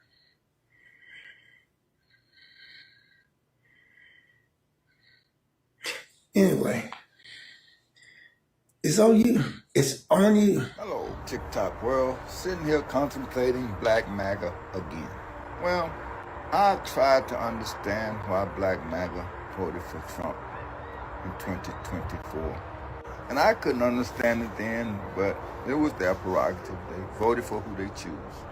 But now, in 2025, after we've seen all we have seen, and after we have seen him attack everything that's black, right. I wonder, Black MAGA, what are you thinking now? Black MAGA, chime in with me. Help me to try to understand why you still support this person who is obviously against you. No, the Breathing Channel, we don't think the Democrats love us. What we think is what the Democrats fight for. What do the Democrats fight for? No, don't worry about that. Tell me what you Republicans fight for. I'd love to know that. What do you fight for? Mike B, you still haven't put it in the chat what Malcolm X said that for. You still haven't done that. And the Breathing Channel, I would love to know what you Republicans fight for. And not none of the culture shit either. What do you fight for? Wild. Mike B, I'm still waiting for what Michael X said. And it's not on your side. But you hanging tough, huh? Black MAGA, talk to me. The fact that there are niggas out there like that me dude and other black conservatives that just don't see that Trump doesn't like them truly just blows my mind. Trump don't like white poor people. He definitely don't like black poor people. He don't like no people that are poorer than him. He only likes rich people. That's what I keep trying to get the zombies to see. That he doesn't like them either. Sometimes. I seen a nigga on my For You page sit here and get on people for protesting on No King's Day, saying, because he didn't stop up for protesting, that just disproves your point that he's not a king. Are you a dumbass? Just because a racist doesn't call me the N-word with a hard ER, doesn't mean they're not a racist. Yeah, would you please say that? Just because you don't call me the hard ER, doesn't mean you're not racist. Just because he didn't in that particular moment exercise the status or the label that we have put on him as a king and he's put on himself, doesn't mean he doesn't act like a king. This nigga literally wants to put up a monument of himself to remember himself by, for himself, not for Americans, not for citizens, for himself. And he don't help black people, not at all, Pat. He doesn't do it because it's the right thing to do. He does it because it's beneficial to him. And that's not a politician. That's not a leader or a president that I want. I want a president that does things because they're supposed to be done for his constituents. It's supposed to be done for his people that he's ruling over. Wild. Sitting here saying that you're on the protest and stuff and that doesn't even make sense. Use your brain, man. And then on top of all of that, you would rather dick suck that man and protect him, a dude that doesn't like you, is removing benefits from you, is going to raise your health care, is going to hurt you as an American citizen, rather than help your fellow. Don't call me that name again, Cortland Brady. Don't call me or give me a name again. I told you, we have adult conversations over here, not childish conversations that Cortland Brady, the zombie, likes to have. Nobody on this panel has called me a bitch. I don't expect you to do it. Don't do it again.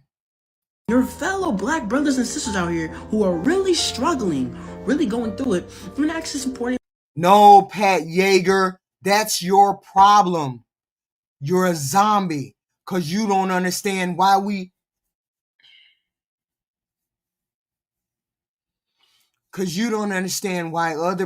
other people don't like Trump. Because you're a zombie. If you take a look, stand back and wonder, why do all these people hate Trump? Why do they hate Trump? And then ask yourself, what has he done for me? Then come back and ask us, what has he done for me, Pat Yeager? Why do these people not like this man who has done nothing for me? Why do I have to keep saying that? I have to tell everybody every video, put in the chat what the big beautiful bill did for the middle class. Pat Yeager, seeing as how you want to engage, please, right now, we're waiting for you to put in the chat what he has done for the middle class. And you can't do it. That's why I don't like him. Because he hasn't done anything for the middle class or the poor. Nothing but put policies in place that harm those people. Now, I'm waiting, Pat Yeager. I'm waiting for you to put in the chat what he's done for poor people. I'm waiting, Hazel Peets, what he's done for the middle class people. I'm waiting. Them in protest or just spreading awareness. But no, instead you rather sit here and meat ride a man that will never know you, never respect you, and doesn't even think you have the right to exist. But you would much rather have the good old warm feeling in your heart that other white people in your comments are sitting here saying that you're one of the good ones, then sit here and take the blinders off your eyes and realize that, brother, you are black in America. And in most scenarios, when it comes down to it, America looks at you not as a human, not as a person, not as a fellow American, but as a nigga that is supposed to be property. Tap dance.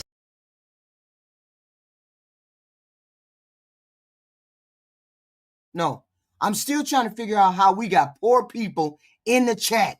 Poor people who make less than $150K taping for a millionaire. A millionaire that ain't done nothing for them. I'm still trying to figure out. He ain't giving no tax relief. You ain't getting no tax relief. Jesus. It's dumb. And picking cotton for them. So until you get that through your head and start realizing that you should fight for people that look like you first and then everyone else, then you'll start to get the grand opinion. Democrats, stop trying to shame and guilt me into not voting for Donald Trump, okay? I don't care what you think, and I don't feel any shame. Okay, I don't care that he lies all the time. I don't care that he cheated on his wives. I don't care that he slept with a porn star allegedly. I don't care that he's a 34-time felon. I don't care about any of that. I don't care that he said when he gets into office, he is going to use the Department of Justice to go after political opponents. No taxes on tips. You don't make tips. If you don't make tips, it ain't. Oh, God. Ooh. If you don't get tips, that don't mean nothing. That don't mean nothing.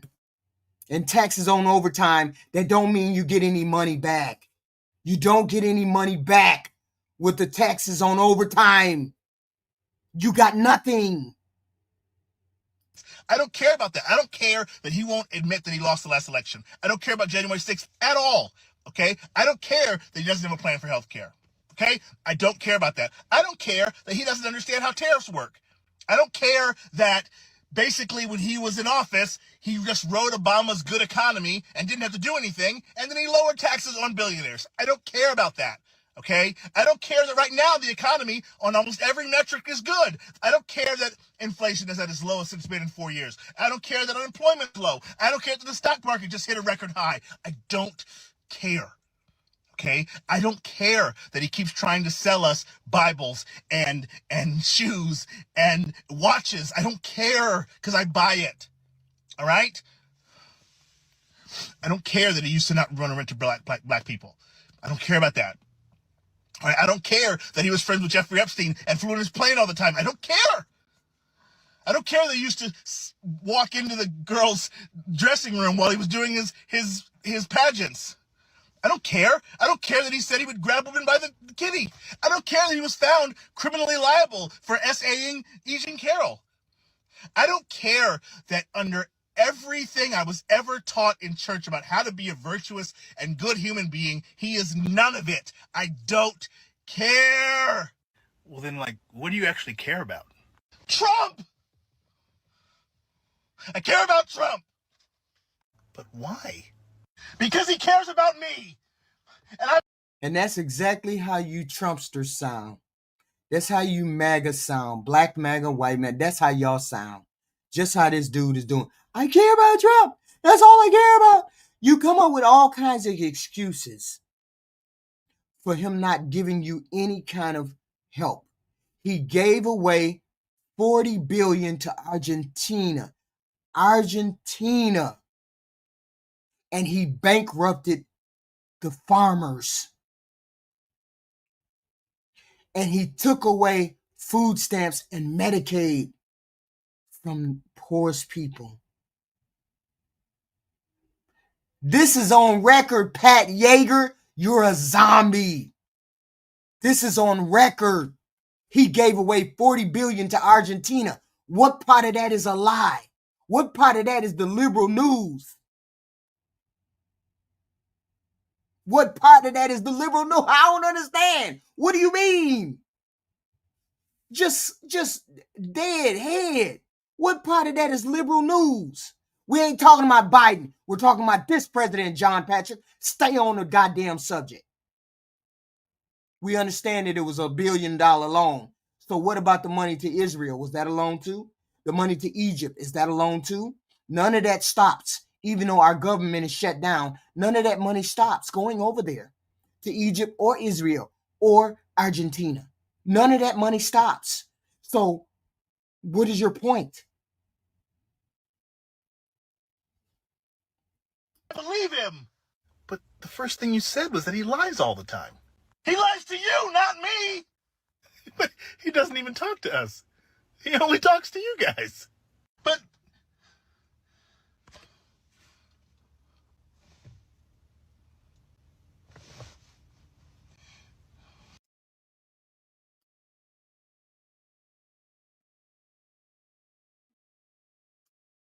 Only give a shit about yourself and be selfish and entitled and think that you deserve the fucking world when you didn't earn it.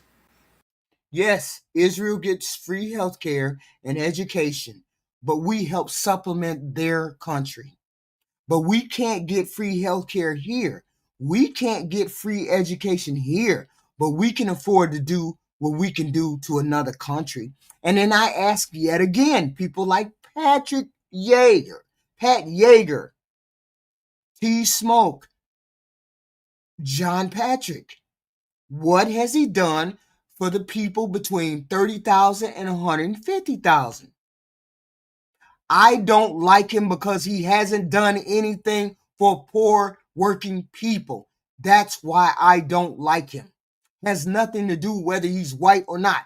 On top of the fact that he's a shitty human being, but you can be a shitty human being and still do good things for the country. He's a shitty human being.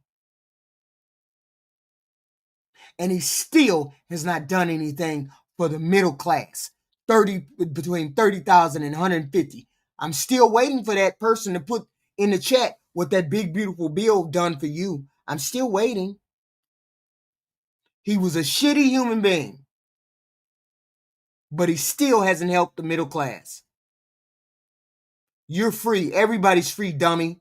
We just been arguing about that. We just been arguing about that. Ain't y'all the ones that say us Democrats have the victim mindset? We're all free. But some of us are freer than others. Apparently the rich are really free. It's the poor motherfuckers like you and me that get the shaft by this president. And now you want to go and kiss up to some people that don't give two fucks about you and wouldn't piss on you if you was on fire. Man, y'all are the dumbest fucks in the world. Very few people in life I would say that I despise. But black Trump supporters, if they're not the top of that fucking list, they're 1A in that motherfucker. Because it's not enough to support Donald Trump. They're well within their rights doing that. I don't give a fuck. They can support a bag of Funyuns eaten by Rocket Raccoon. I don't give a fuck. But it's that they have to go that extra fucking mile. They have to be the ones parroting racist tropes, racist stereotypes, racist whatever the fuck, harder than the racists do. In a fucking effect, or in some way of showing that they're not like us. And with the saddest part, the fucking most... Who is that idiot who just said, no, oh, Barney, I'm sorry, Barney Fife. They do get free health care. I thought I saw somebody say that. They do get universal health care. Look it up, please. Please stop coming in here saying dumb facts. Please do that. Yeah, you all are the ones who have the worst attitudes. You come in saying dumb things and expect us just to accept it. Heartbreaking part about all... Yes, the government is shut down and dude is building a $300 million ballroom. Building a $300 million ballroom. It is, we get called every name but our own. Every racist name that comes out of a motherfucker's mouth, we get it. You know what's fucked up? So do they. So do these same black Trump supporters. The only difference is they wait for these dumb motherfuckers to leave the room before they start calling them that. If you want to trigger... Unfortunately for you, convergence, the whole point is the Republicans have had a 30% shift from Republican independents, from independents away from the Republicans. So the independents may or may not have shifted to the Democrats, but they shifted away from the Republicans. And that's the beginning, shifting away. They're waiting for a message. They're waiting for a leader. As soon as they pull their shit out of their ass, head out of their ass, they'll be fine. Right now, the Republicans have lost the independents. They have approval rating from independents of 16%.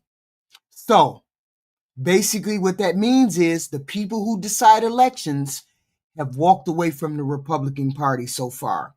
So, yes, we need a message. The left is trash, but they know they don't like the Republicans. So I'm not worried about the midterms. Plus, we have a 7% advantage in the headwind. So as long as we got 7% advantage above the Republicans, oh yeah, there might be a blue wave coming. A racist, just say reparations. That one word, and one word alone, will bring some of the most hateful people. And that's your problem, John Patrick. That's the problem that we have, us people on the left have with you maggots. All you stand for is hate, hate, hate, hate, hate. All you stand for is hate, hate. I hate the gays. I hate marriage. I hate abortion. I hate the trans. I hate the immigrant. That's all y'all stand for is hate.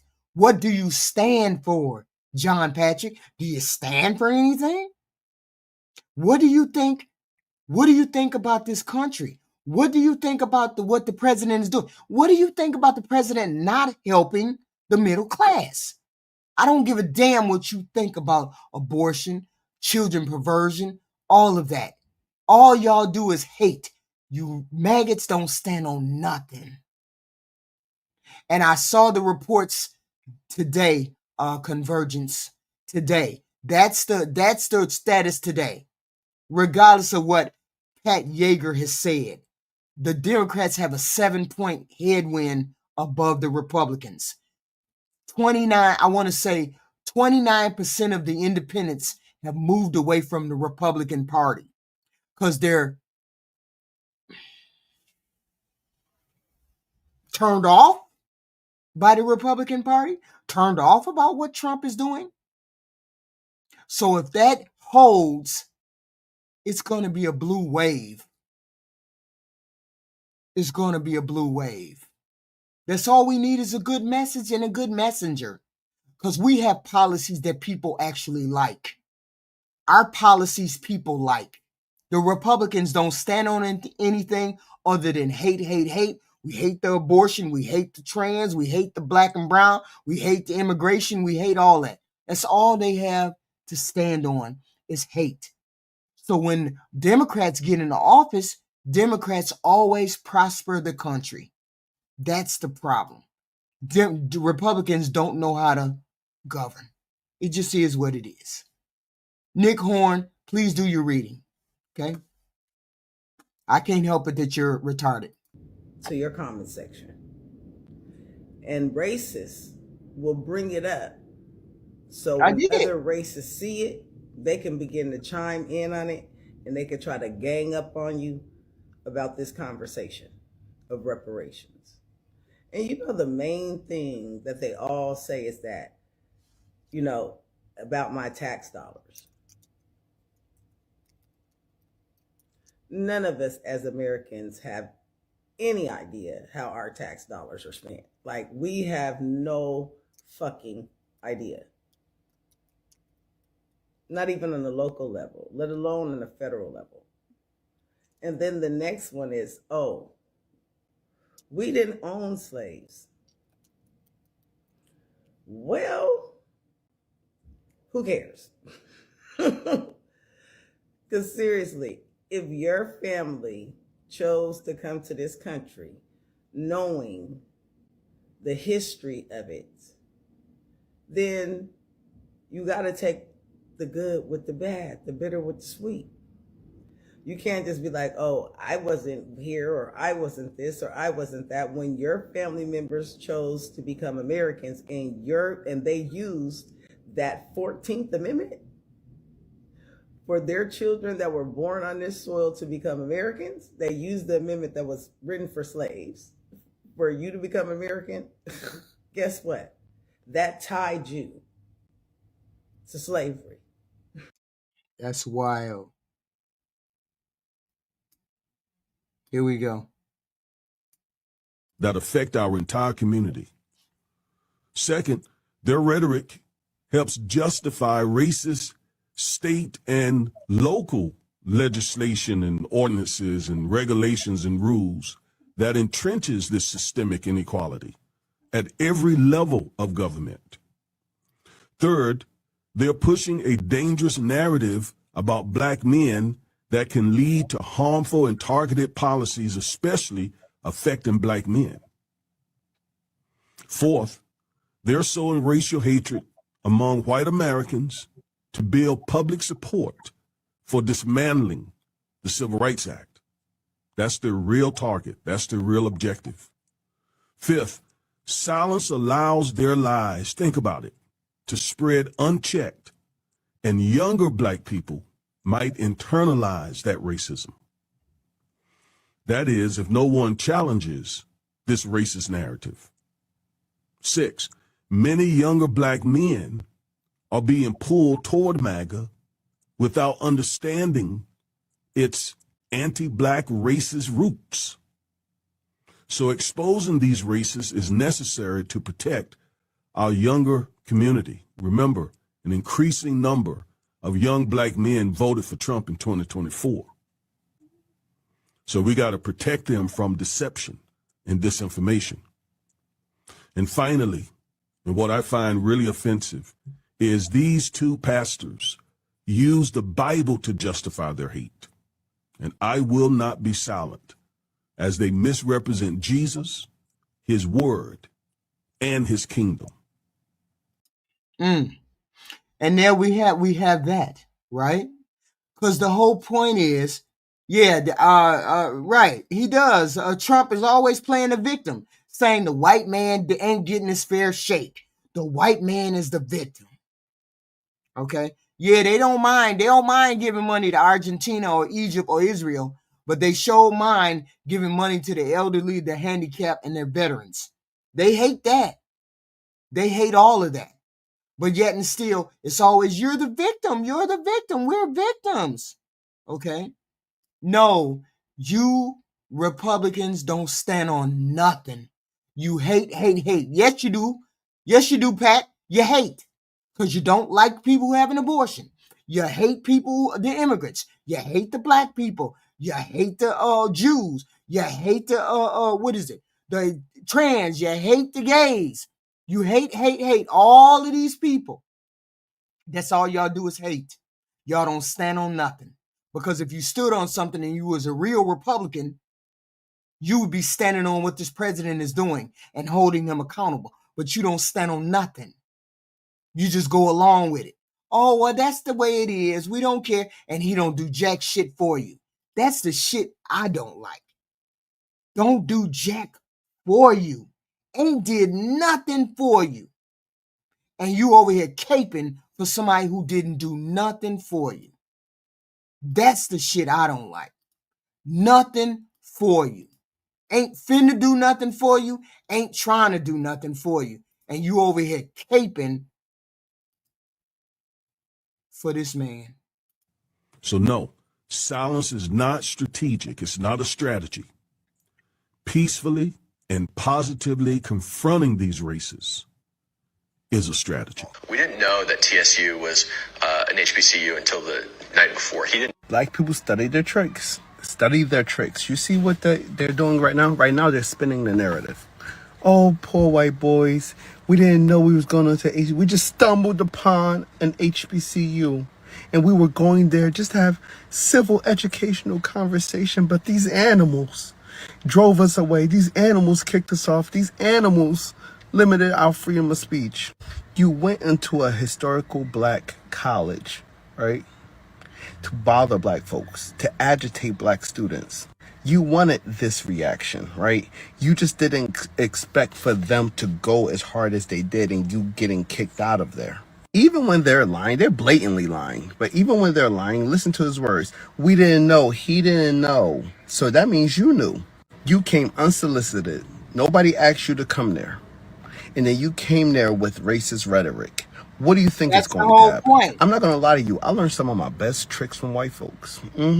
Working in the office setting, I learned some of my best tricks. You know what I learned from a white man? He said, as long as it's hearsay, they can never fire you. I said, really? So I started going up to people whenever they had a problem with me. I said, I will punch you in the mouth. And the moment you bring me into HR, I'm going to act like I have no clue what you're talking about.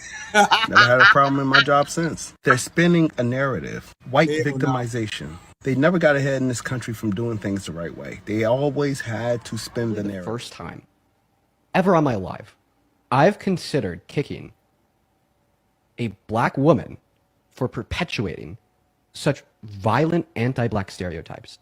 But I'm going to go ahead and hopefully give you some of the facts. You just did the thing again. Because I'm sorry. What I said was true. You said there's a correlation whether you're black, poor, or uneducated for crime. That's like insane. I hope you know that, right? But I mean, I'll give you some of the reasons why that's insane. So hopefully you're not convincing anybody watching the stream, right? So one reason why that is absolutely insane is because, for the most part, it's rooted within the 14-55% statistic, saying that black Americans account for 14% of the population. Meanwhile, they account for 55% of arrests in this country. And guess what? That is an anti-black racist dog whistle because although black Americans account for 55% of the arrests in this country, they also account for damn near 85% of the exonerations in the American criminal justice system, meaning they are significantly disproportionately over-arrested when compared to white Americans. Next fact. We see an incredibly strong correlation between poverty and crime. The lower your socioeconomic standard is on average, the higher statistical likelihood that you have of engaging in crime, not just in America, but on the global stage. And guess what? Because of slavery and its aftermath, systemic racism stemming from slavery to Jim Crow era segregation, to redlining, to societal stigmatization, so on and so forth, the average black American today has A, less generational wealth, and B, a lower socioeconomic standard on average when compared to white Americans. And this is only further emboldened and perpetually and perpetuated for America today and in the future due to the fact that the average white student in school is funded twice as much as the average black student in school in America today, right? These facts and more lead to the conclusion that, as I already stated, therefore the average black American has a lower socioeconomic standard on average compared to the average white American. So when we factor in for the fact that black Americans are significantly more likely to be exonerated after being arrested in the American criminal justice system, and they have a lower socioeconomic standard on average compared to white Americans, if we isolate for those two variables and factor them out, I find there to be absolutely no compelling reason to conclude that black Americans are more violent than white Americans. And by the way, this should make sense to everyone. Why would the... Then John Patrick, then you're okay to go to a different channel and hear what you've been hearing, zombie. That's the problem with what's going on today. People want to be zombies instead of doing research. Just because you don't like what I'm saying doesn't mean I'm lying. The whole point is for you to do research to see if I'm lying. But if you're just going to come in here and whine and cry, I'm a white boy and you're trying to take my jobs. I'm a white boy and you're just lying. What is the point of you even existing if you believe everything you hear instead of doing research? That's the whole point. And I tell every person that walks into my chat, do the research. I want you to do the research. I want you to do the research. I want you to find out if I'm lying. I want you to find out if your leaders are lying. But if you just sit there and say, oh, she's lying, she's perpetuating stereotypes, that means you're a zombie. And who the fuck wants to be a zombie in this day and age when we're about to hit an iceberg? Grow up, some of y'all. Color of your skin, why would phenotypical expressions of your person make you have a higher proclivity to violence? Okay? The only way, like, generations of millions of white Americans were ever able to attempt to justify that was via the endorsement of things such as race realism or phrenology suggesting that maybe black people have a different genetic code. Their brains are wired differently. There's different dimples in their skulls. But guess what? White evangelicals struggle with the idea of race. Why do they struggle with That's those Europeans that colonized and brought Christianity to the world? And why are you constantly apologizing for that and struggling with white guilt? Like race is a real thing. It's not just a social construct. It's in DNA. Right, because even... See, the beauty of T-Smoke, the beauty here is that some of us don't like being zombies. Some of us fight against being zombies. And some of y'all like being zombies because you listen to everything somebody tells you and you believe it instead of doing your research. Do your research.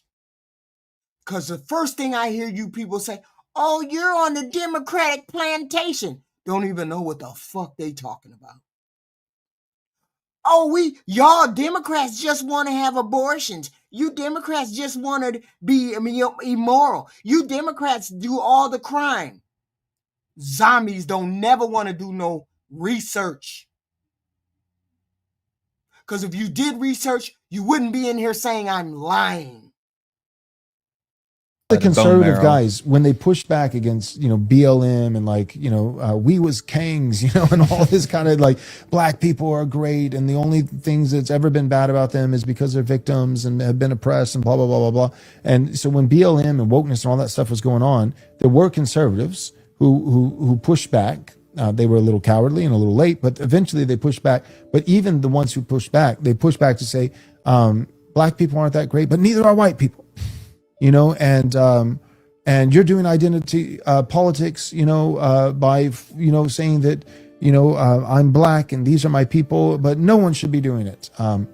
Like the way that it was pushed back against, instead of saying, because what should have been said, and I'll probably get clipped for this, but what should have been said is, hey, cut it out. You need to grow up. Stop throwing a fit. You're throwing a tantrum. Stop being a little boy. You're whining and crying about something that's ultimately your fault. Yeah. Stop blaming it on other people. It's your fault. Because here's the deal. It's like, well, slavery. The richest black people on God's green earth are African Americans. If slavery never happened, then you would be in a grass hut. Yeah. Right? Well, we need reparations. Your reparations are that you get to live in America. You're welcome. You're welcome. You get to have the Christian religion. That's live right. better than your ancestors. The greatest ever moment in history for Wow. any brown or black country is the moment that the white man's ships arrive on your shore. If slavery... Wow, and that's exactly what they believe. That's exactly... Get in there. That's what they believe. But that's okay. That's okay. We've heard plenty. We've heard plenty of that. Here's the deal. Yes, people can be zombies. They can be everything. They can be all of that. White people need to stop blaming black people for their victimization, and black people need to stop blaming white people. There is racism still here in the United States, but it doesn't hold you back from doing the things that you need to do or want to do. I've never said that. I've never said that. Never would say that. Okay? But here's the thing that I have a problem with when it comes to Black MAGA. There's two different types of Republicans, and this is what I feel. This is my personal feeling. My personal feeling. There's two different types of Republicans. There's the grifters. These are the politicians, the influencers, the media people who don't truly believe in the movement's value, but see it as a way to make money, gain power, like Donald Trump. To me, Donald Trump is a grifter, and I won't look at him as anything other than that. He's a grifter because he saw a way to make money and gain power and stay relevant, and this is exactly what he did. Because most of y'all know that he used to be a Democrat. But hell, let me run as a Republican and say all the things they want me to say, and I'm going to get all their money. To me, that's what he is, a grifter. Okay? They say whatever donations coming in and followers want them to say. They sell merchandise. He's selling Bibles. He's selling everything under the sun. Patriotic books, lamps, everything. Always on social media, running his mouth about something. Somebody done aggrieved the white man. Tell the white man that he's being shafted by them black folks. Them black folks is coming for his job. Them black folks is getting more than what he getting. As soon as he said, Obama ain't no real American, the minute he said that, everybody got behind him. Okay? Everybody got behind him. That's why I believe he's a grifter, and he's always been a grifter. Okay? Always have been a grifter. Okay? He loves to get the clicks. He loves to be on social media. He loves to fight. He loves all of that. The danger here is he feeds off of people's constant misinformation because he lies every chance that he gets. And he emotionally manipulates all of these people. He's just another Charlie Kirk. Just like Charlie Kirk, except an older version. Because he said everything that people wanted to hear, and they be like, oh, he speaks for me. He says everything that I want to hear. They know how to press your emotional buttons because you zombies believed everything they had to say.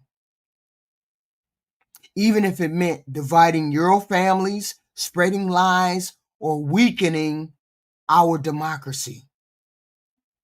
Because he doesn't stand on anything, just as most Republicans don't. He scammed all of y'all, but you don't see that. That's okay. Number 2, the hardcore MAGA crowd. Those true believers, everyday people who fully buy into the movement, message, all of that good stuff. Many of them are ignored by the system, cling to MAGA, proud of their identity. They see it as a tribe, a cause. Let's own the libs, let's own the libs.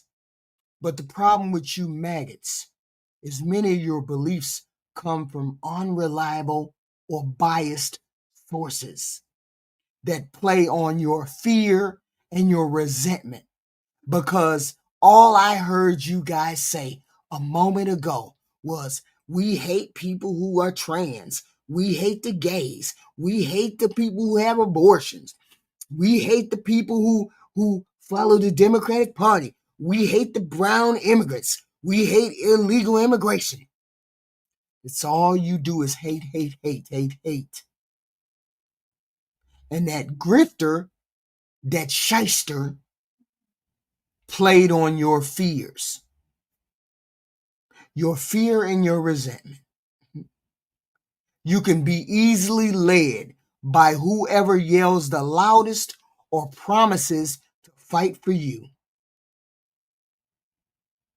So when people stop questioning and start blindly following, which is why I call a lot of y'all zombies, it's easy for people in power to twist your loyalty into something else, which is what they do. Yeah, Charles, you're focused on you're focused on what they want you to focus on. You're focused on that. You all still haven't told me what you have in the chat that you still haven't told me what the big beautiful bill did for you people between the wages of 30,000 and 150,000. You still haven't put it in the chat. I still haven't got what that means. Okay? See, the thing is, T-Smoke, I have 4 things that I believe in. I believe in helping the poor, the elderly, my veterans, and the handicapped. I believe in those 4 things: helping the poor, the elderly, the handicapped, and the veterans. Those 4 things. Those are the 4 things I believe in doing. And the only party that's willing to help me with those things is the Democratic Party. So yes, that's the party that I will stand behind. Okay? Those are the 4 things that I believe in. You notice that I don't have anything about hate on my list, right? You notice I don't say anything about hating anything, right? You notice I didn't say I hate people who don't want to have an abortion. I hate people who's an immigrant. I hate the brown people. I hate the black people. I hate the trans. I hate the gay. You notice I didn't say anything about hating anything. That's why I say you maggots don't stand on nothing. Because you can't give me 4 things that you stand for. I just gave you 4 things that I stand for: elderly, handicapped, poor, our veterans. 4 things. Y'all can't tell me nothing because y'all don't stand on nothing. You just hate.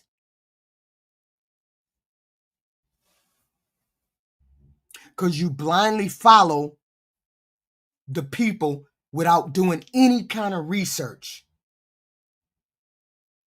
Okay? And they twist your loyalty into saying the other people don't believe anything.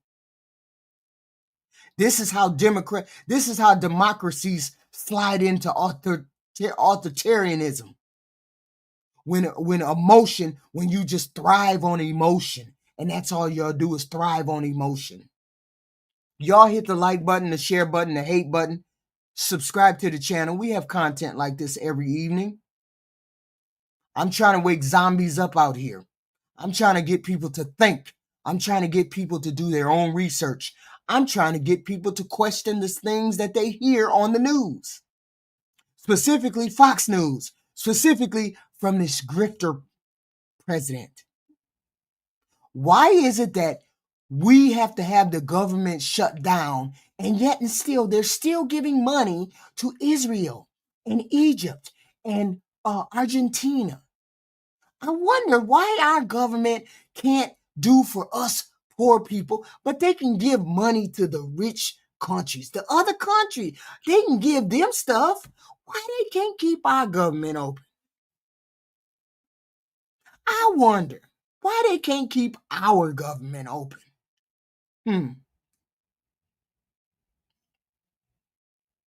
Okay. These grifters are dangerous because they know what they're doing. And when we have a mix of people, regular ideological people, regular MAGA Democrats, and we have grifters mixed inside, instead of y'all debating policy, y'all want to fight over cultural issues. What's true? What's fake? Who's the enemy? It divides families and communities. And even churches. So when the leaders constantly tell their followers that the system is rigged, it ain't no good, they prepare them to reject any outcome that comes down the pike. And that's what most of y'all did.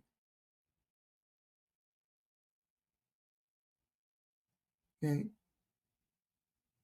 And that's the problem. Y'all zombies and you don't think for yourself. Grifters lie for profit. This is what this president did. That's why he hasn't done. Oh, have y'all put in the chat what he's done for the middle class? Somebody put in the chat what Donald Trump has done for the middle class. Please put it in the chat. I would love to hear for it. I would love to hear what it is, what Donald Trump has done for the chat.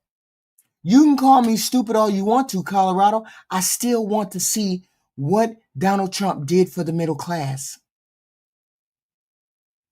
Okay? I still need that. Okay? He got the religious vote because he said he was against abortion. And according to the Christian nationalist, as long as the candidate said they were against abortion, they were going to vote for them. And he knew to say that. Donald Trump knew to say that. Everybody knows that Donald Trump used to be a Democrat. Why do you think he ran as a Republican? Because he knew he had to say the right things and he got you. They sure do, J-Bay. They sure do, Cracker. They sure do. You just come in the chat, just like the child that you are, using the hard ER, disrespecting everybody on the panel, white and black. Some of y'all don't have no home training. You have no decorum. You're a maggot, cracker, however you want to say it. You should be ashamed of yourself because you're not thinking. You don't have anything clear or thinking to say. That's pathetic. J-Bay 8056. You're pathetic. So these grifters are not they fool the hardcore MAGA base. This is a dangerous proposition because they don't know the maggots don't know they being lied to. They believe he telling the truth. They believe it. They know he don't go to truth. They know he don't go to church. They don't care. So my whole thing is this. What has he done for you middle class poor people? What has he done? That's why I don't like him, because he didn't come in the office as an honest broker. He's a shitty human being. He's a shitty human being. No doubt about that. You're a shitty human being, Donald Trump. All day and twice on Sunday. You're a shitty human being. And you've done nothing for the Democratic Party. You've done nothing. No, not the Democratic Party. The democracy, the United States. You haven't done anything for the United States. Oh, well, you ain't did nothing for the Democrats either. Because we know you weren't going to do nothing for us because you're petty like that. So when we have two sides of the Republican Party, we have one side that manipulates the masses, the one side that manipulates the maggots, and the other side that are zombies. Together, they created that movement where trust, truth, facts don't matter. Oh yeah, where them Epstein files at, y'all? Where them Epstein files at, y'all? Where them Epstein files at? Or did he convince you maggots that ain't important anymore? Did he convince you maggots that ain't important? I wonder why y'all didn't look up that fact. Why y'all ain't fighting for the Epstein files no more? Okay.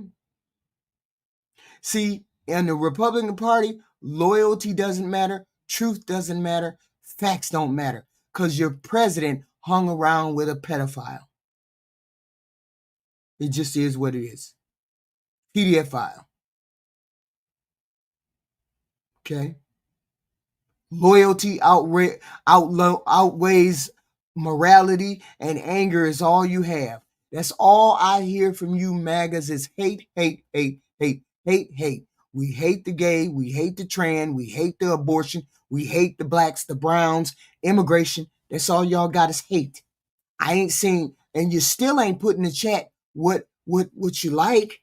What are you for? I gave y'all 4 things that I'm for. I ain't seen not one person put in the chat what the Republicans are for. What you're for. Because you can't. Because you don't stand on anything. You stand on nothing. Okay? So when a shyster like Donald Trump gets a hold of people like y'all, like MAGAs, it's control. He's controlling you because you don't like to do your research. And when control becomes the goal of y'all instead of leadership, democracy, then we got a problem. No, every time we get into the chat, that's all I hear is hate, hate, hate, hate, hate. You're the hard ER word. You're the monkey. You're on the plantation. We don't like those gay people. We don't like those trans people. We don't like no abortion. That's all we hear is what you don't like, what you hate. That's all you do is hate, hate, hate. You don't stand on nothing. Because otherwise you be standing up for this, against this president, taking us down this road that we're going. Okay? That's all we hear is hate, hate, hate over here on the left side. Always worried about somebody's sexual history. Always worried about their religion. Always worried about the cultural things. Never worried about the direction that we are going in this country. Never worrying about those things. That's the problem I have with y'all's boss. Because y'all's boss didn't care about us poor people.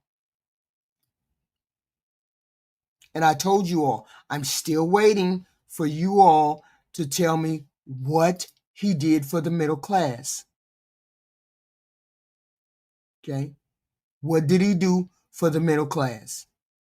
And I haven't seen anything yet as to what he was going to do. You all please hit the like, share, subscribe button, please. We have this content every night.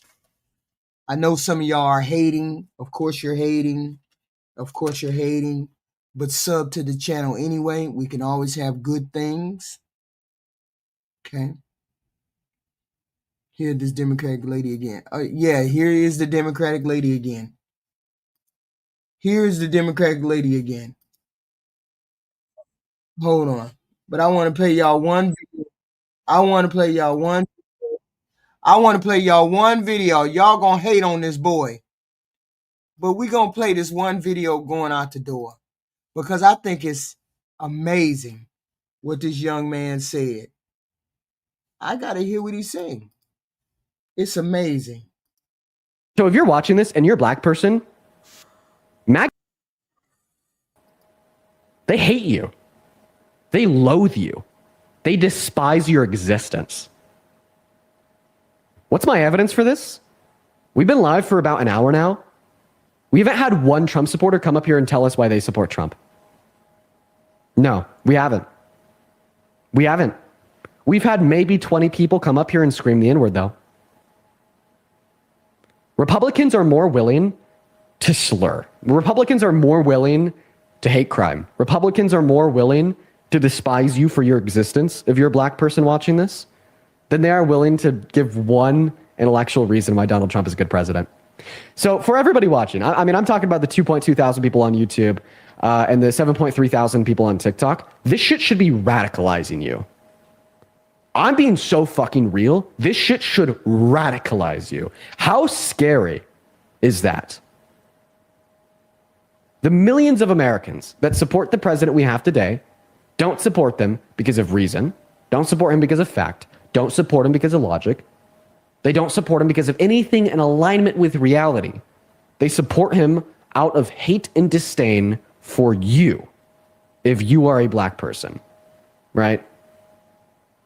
And once again, the fact that we have had 20 people come up here and vocalize their explicit hatred for black people, instead of giving one argument for why they support Trump, one reason, talking about the economy, talking about his policy, immigration, foreign affairs. No, it's just the N-word.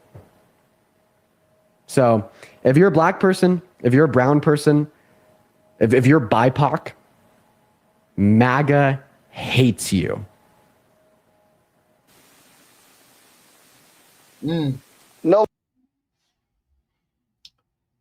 That was a wild take. That was a wild take. Okay? And he's a white boy and he's telling it like it is. We got it. We understand exactly what he said. I can split my emotions from what people say, convergence. I know how to split what the boy said to my emotions. I know how to do all that. Okay? That's the whole point. The whole point was they have a conversation in their back rooms. And in their back rooms, they say, oh, we don't like them black folks. I don't care what they say. We ain't getting along with none of them black folks. That's our problem. That's the whole problem. My whole point was I was going to open up the phone lines. Okay? I did want to open up the phone lines, but y'all don't like to call. Okay? Don't nobody like to call. So I'm going to give it a 5-minute push for anybody who wants to call me and say something. And I'll add it to the stage. Okay? If anybody wants to call me and say something about why. Okay? This is only a problem if you don't. That's right. That's only if you don't understand your emotions. I understand my emotions very well. Okay? I understand mine very well. Okay? I understand when people have issues with X, Y, and Z. I get all of that. I get all of that. Okay? Jesus, I can't push the damn thing upward. But I can't push it upward so I can get the phone numbers. Doggone it. But you look on the wait a minute. If you look on the doggone chat, you'll see it in the chat. You'll see the number. Wait a minute. Hold on. Let me see. Let me put it there. Oh shit. Where's it? Okay, here's the chat. Here we go. 470 100 5959. There's a phone number in the chat. If anybody wants to call, I'm gonna give you 5 minutes to call and tell me that I'm a lie. Tell me what I lied about. Tell me you have a different take about what's going on. Okay? You have a different mindset. Donald Trump is fine. He's an amazing person. Okay? This is what I would like to hear. Does anybody understand that? No, they don't like calling because I understand. I get it. I do.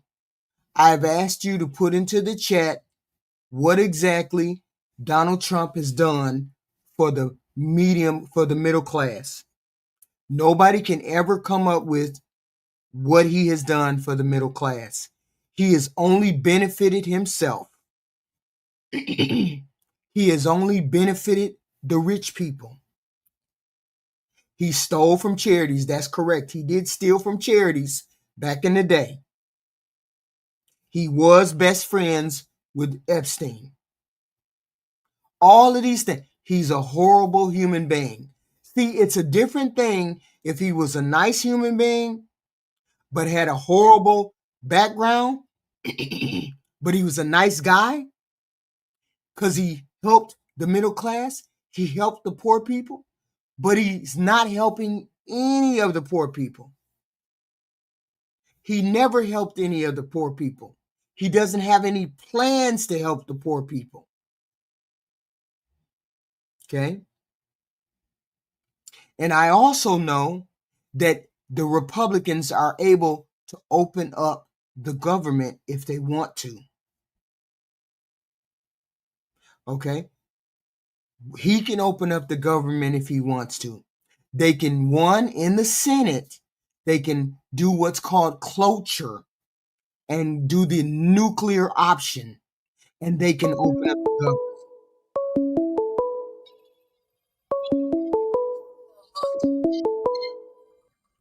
Call from Joe Brown. Joe to Brown. accept, press 1. To send a voicemail, press 2. Joe? Yeah, this is Joe. Yes, how can I help you? Well, I was just wondering if you would like to talk for a while. Sure, go ahead, sir.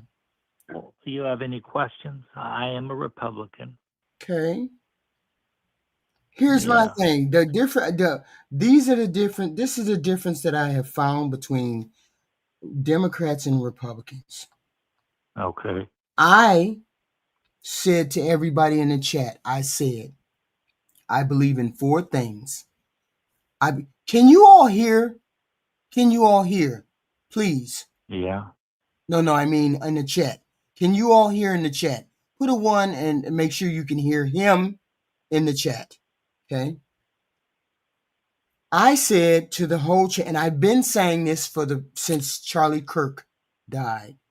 I said, why is it that the day after Charlie Kirk died, all of our HBCUs got death threats at their HBCUs?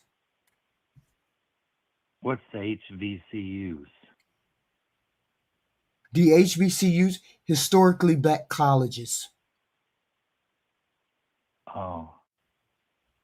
Well, I don't know about that, but I do know, a lot of those administrators in those colleges push racism and hate, just trying to put people against people, race against race, just to overall try to just cause division and strife So against each other. how is it that they teach something different from the regular, normal, everyday colleges? What's the difference? Well, I mean, you know, honestly, the best anymore, if you want a good college education, it's probably better just to go to a technical school where you can learn a good skill, a trade skill like welding, plumbing, automotive repair, nursing, anything that gives you hands-on experience. You're going to make way more money. You go to these 4-year colleges anymore, all it is an indoctrination camp about, you know, why America is inherently evil, why, you know, we're Wait a minute, I got a essentially a question for racist you. society. Why do you think it's not? Why do you think we don't have a racist society? Well, you know, we were founded on principles that essentially led us out of England because we were prosecuted or persecuted for our faith. Mm-hmm. And so the founding fathers came to America so they could have freedom. And, you know, slavery across the world That's the world. That's a good observation. So why is Yeah. it that? So why is it that we're allowing what's happening in our country? If we moved away from the British Empire. We moved away from there because we were being prosecuted because we couldn't practice our freedom of religion in X, Y, and Z. So why is it now that we have this concentrated effort in this country to get under the umbrella of Christian nationalism? And why do you think that's right if our country was founded on getting away from that kind of thing?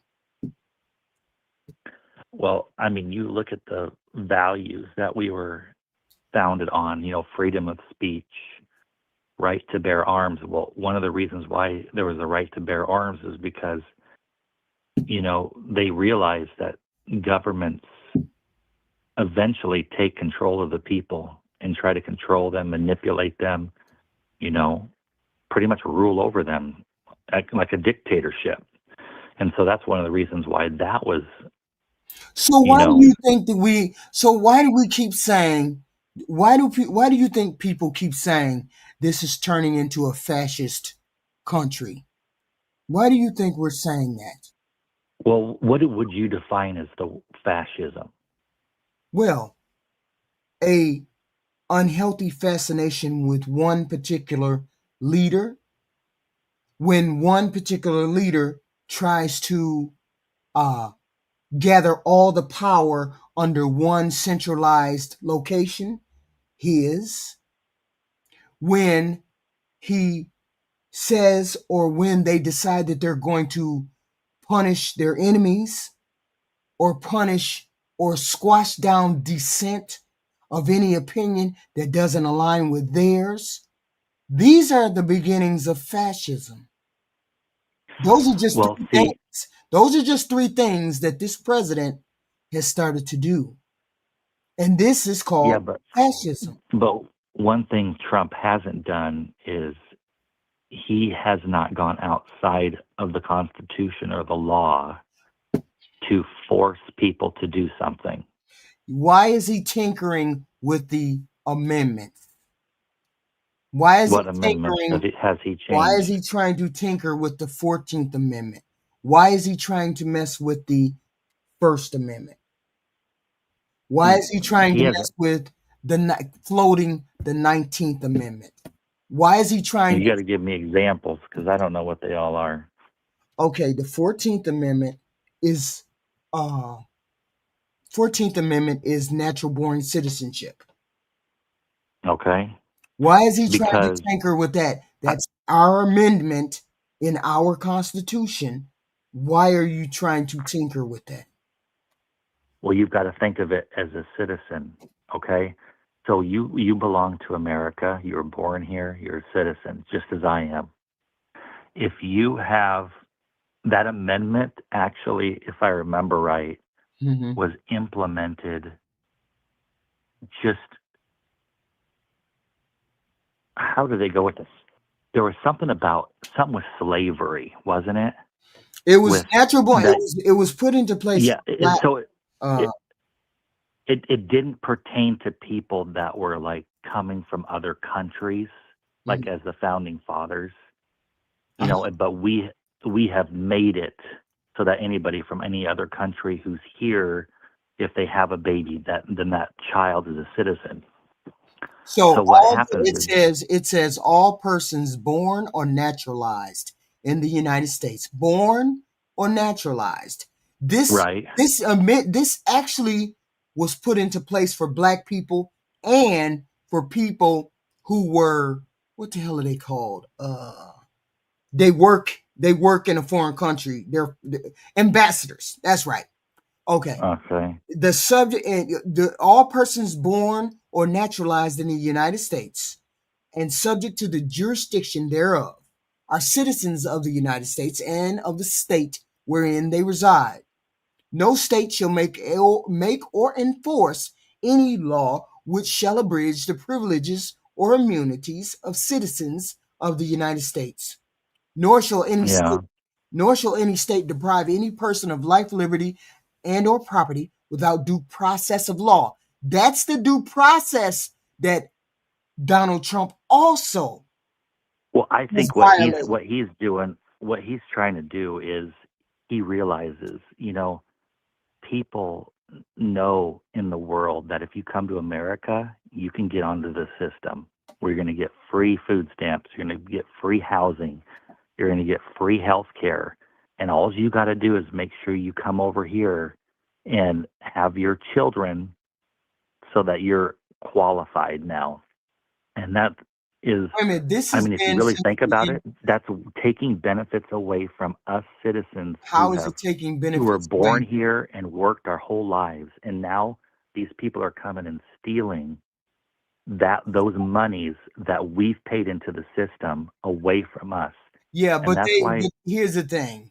You said so many things.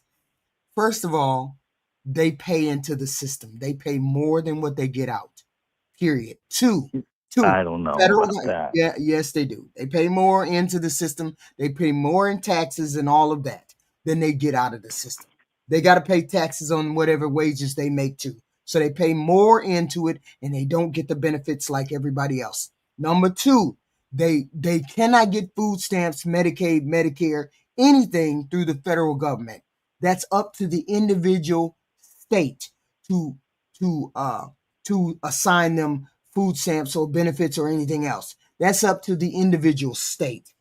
The federal government, that's against federal law. The law is called PRWORA 104 to 193, 1996, that says the federal law is against them getting food stamps, healthcare, Section 8, X, Y, and Z.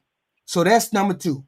No, we don't do that. Number three, you said something about them coming over and stealing benefits from us. That's not stealing benefits from us. They're getting benefits at a smaller scale, so they're not stealing anything from us. Having a diverse electorate, a diverse group of people who live in this country is making this country better. We thrive more as we have different diverse backgrounds. Here's my question. If we all became Christian nationalists, what would we need to do with the other people who don't believe in Christian nationalism? Why is it fair that people keep saying, oh, we want you to believe in Christianity in the Bible? What if I don't believe in the Christianity in the Bible? Why wouldn't I be free to practice that? And the Trump administration says they're going to punish people who speak against religion. How is that not going against the Constitution? No, I think we have freedom of speech here. You can believe any religion you want in America. Yeah, but Trump said that he's going to put anti-Christian legislation on the books.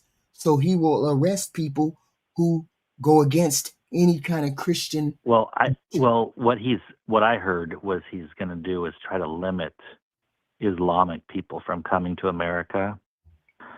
And if you really think about it, look at what happened in the United Kingdom. I mean, in the United Kingdom now you have, they're for mass immigration all across Europe, and it's literally ruining the whole country. So in UK, you have this huge population of Islamic people that have moved there, which nothing against that. Everybody has the right to practice their own religion, but they've established, it's called Sharia law. Mm-hmm. And they're allowed to practice Sharia law there. Women are treated like dogs, slaves, trash. But I think we it's horrible. I think we passed something that said that we're not practicing Sharia, but Sharia law is Sharia law. Only in certain states. Only certain states have. But and I don't think there's it's only such a. like 5 or 6. I don't But think what's it's happening is Mhm. if you look at the Islamic faith, their goal is to move people across the whole world, start having as many kids as possible, and try to get into government positions so that they can finally change the law and the Constitution, and this nation would finally become an Islamic. What, that's our their goal. nation? Oh yeah. Think about it. Why would they do that when we? How could they do that? Well, you get enough Wait a minute. people Wait a in minute. Congress. Is this If you something elect them that into this, is this something that you is a fact, or you're just projecting? oh no, if you watch videos about Islam on that's Yeah, their but I've goal. never Yeah, heard it's anything. worldwide I've never heard them domination. say that they're trying to make United States the nation of Islam. I've never heard that. Oh, well, look what happened. Look at up in Dearborn, Michigan. They've taken over that whole city. You can look it up. You can Google it. And what their do you goal know is any Muslim? they want to get. Do you What? know any Muslim people? Oh yeah, I work with quite a few actually. And so you've asked them about their goal in any way, shape, or form. There's actually I work with one gal. Her parents came from the Middle East. She was born here, and her parents have both passed away now. But she told me that her dad was a radical, essentially, and she told me, yeah, their goal is to literally take over at some point. So wait a minute, hold on. Let me ask you this. Yeah. Okay. So, and I'm just being hyperbolic, but so what? Mm-hmm. By the time that comes to be, we're going to be old, dead, and dirt. So what? Well, yeah, that could be true. Yeah. It's not like it's going to be. But you got to think of your kids and grandkids. Do you want them living under? I don't care, but I want them to live under being. So Sharia law, of course, Sharia law is not a part, but it's up to the people that are here. It's up to the people that are here to preserve the things that they want to preserve, future generations to preserve, right? That's true. But what happens we've preserved, our generation has preserved us the way we are, Americanized. So what makes you think people in the future, our children in the future, won't hold these people accountable and make sure that we? They very well may. Yeah. We had Civil War back, to get rid of slavery back in the. So why are we worried about whether they're going to be able to bring Sharia law over here? Well, just it's the fact that if you have open borders, think about it. Under the last 4 years of Biden, they expected there was suspected 22 million people came to America across the borders, and if you all of a sudden you have open borders and you have all these quote unquote Islamic people coming in by the droves, we can't. Think of how that's we don't know that because I haven't found any data that says that we're bringing these people, this many radical people over here. most of these people come from the Canadian border. You do know most people cross over through the Canadian border more than they do Well, on both of them, yeah. right? But I mean, look at places like Dearborn. That's an example of what could happen. You know, it's starting in America now, just like it started years and years ago in the UK, and now in UK, Mhm. they actually have their own Sharia law there. They have their own police force there. Like it's bad. You know, it's not something that you would ever want to Yeah, happen here. we can't worry about how the future goes. We can staff it off, but we've done a good job. We've been in existence for a long time, and we've been able to resist Sharia law all of this time. I think they're going to continue to be able to resist Sharia law. Well, hopefully. All right. Yeah. Then thank you for calling, sir. Thank you. But one Yeah. other thing I want to tell you was, Yes, sir. so I worked at this clinic, Mhm. and just an example of how, you know, people that are illegal immigrants can take advantage of our system. Okay. So this husband and wife, they were husband and wife in Mexico. They moved up here and or just came here. I shouldn't say they moved, Mhm. but they came here. And so one day I see this brand new Cadillac Escalade. You know, those things are like $80-some thousand. Drive up. And this happens all the time. See it every day. This beautiful, you know, SUV. Kids and the husband and wife get out, come in the doctor, Mhm. give them the Medicaid card, you know, and so I just asked. So it's a bilingual clinic Mhm. that I was working at. Mhm. And I asked the nurse, how does this even happen? Like, they have all this, like they have on their file, they get food stamps, they have housing allowance, they have this $80-some thousand vehicle. Like, how does that even work? Well, they just laughed at me and said, this is how it works. So they're married in Mexico. They know that they can come here and take advantage. Mhm. So when they come here, the husband and wife buy a fake Social Security and name tied to those and start working full-time jobs under those fake names and Social Security numbers. Mhm. Meanwhile, she goes to the welfare office because she's having kids. So she's had her first baby, and that qualifies her for benefits. And they just keep having babies, and the more babies they have, the more benefits they have. And she says she's a single mom, so she gets more housing allowance. She gets food stamps, you know, Medicaid. So she's getting all this money on the side, and then she's working a full-time job under a different name. He's working a full-time job under a different name, and all that income's coming together. And that's just what happens. And I asked her, well, how often does this happen? She said, this happens all the time. Well, So I mean, that's the stuff that floors me. the whole thing is there are people who take advantage of the system. There's people who Oh, do yeah. take advantage, of course, but that doesn't mean that all people do that. All immigrants don't do that. They do have some people who do, but not all immigrants. One final Well, think question. about this, though. But just think about this. How many people would come to America if when they came here, they knew they're not going to get a house to stay in? They're not going to have food given to them. They're not going to be able to go to the hospital and get taken care of if they get sick and they don't have money. Yeah, but they How don't. many people do you think? They would, but that's the thing.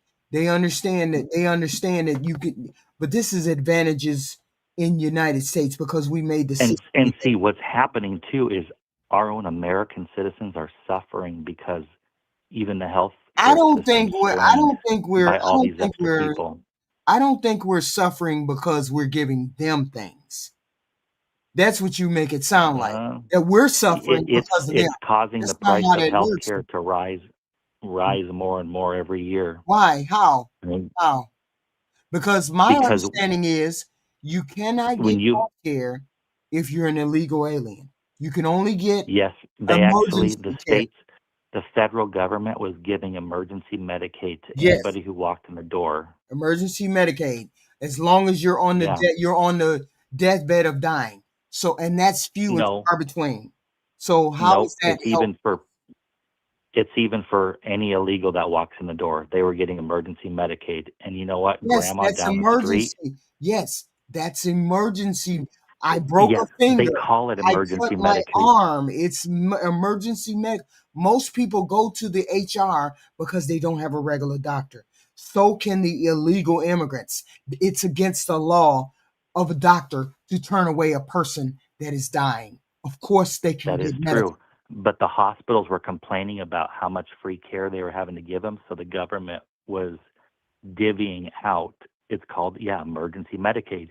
So anytime an illegal comes in the hospital, it's classified as an emergency Medicaid. So But the it's not the hospital gets federal paid. government doing that. It's the state that they're in that's giving them the Medicaid.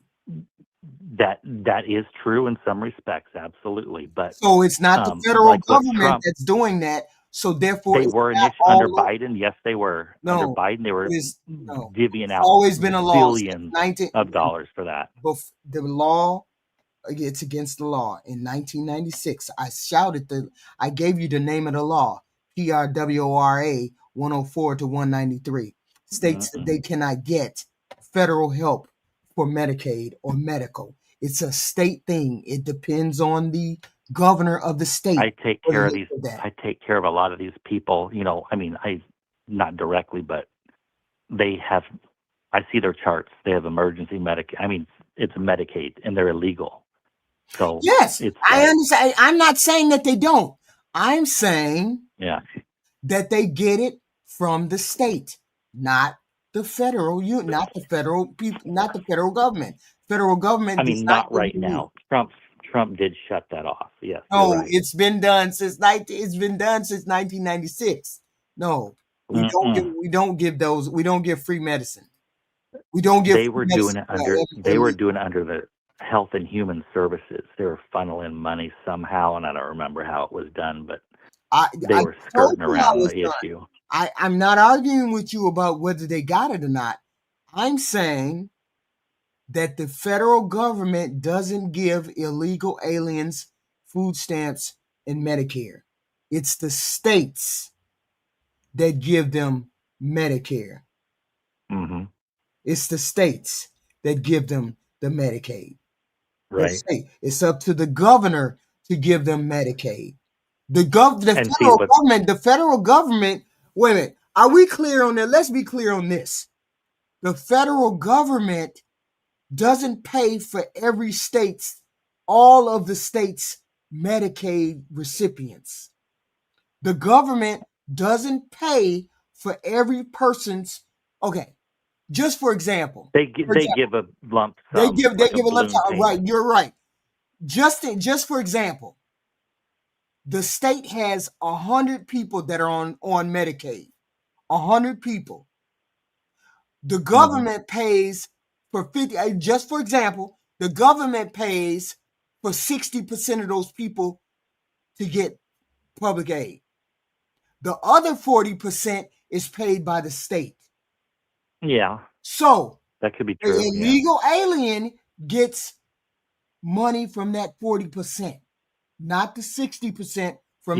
I mean, but it's still money that Americans, worked for and contributed to. That's going up in smoke, essentially. Because but when it comes down to it, the Republicans lying right now, saying that they're giving. The reason why the Democrats want to shut the government down is because they want to give illegal aliens Medicare, and that's a lie.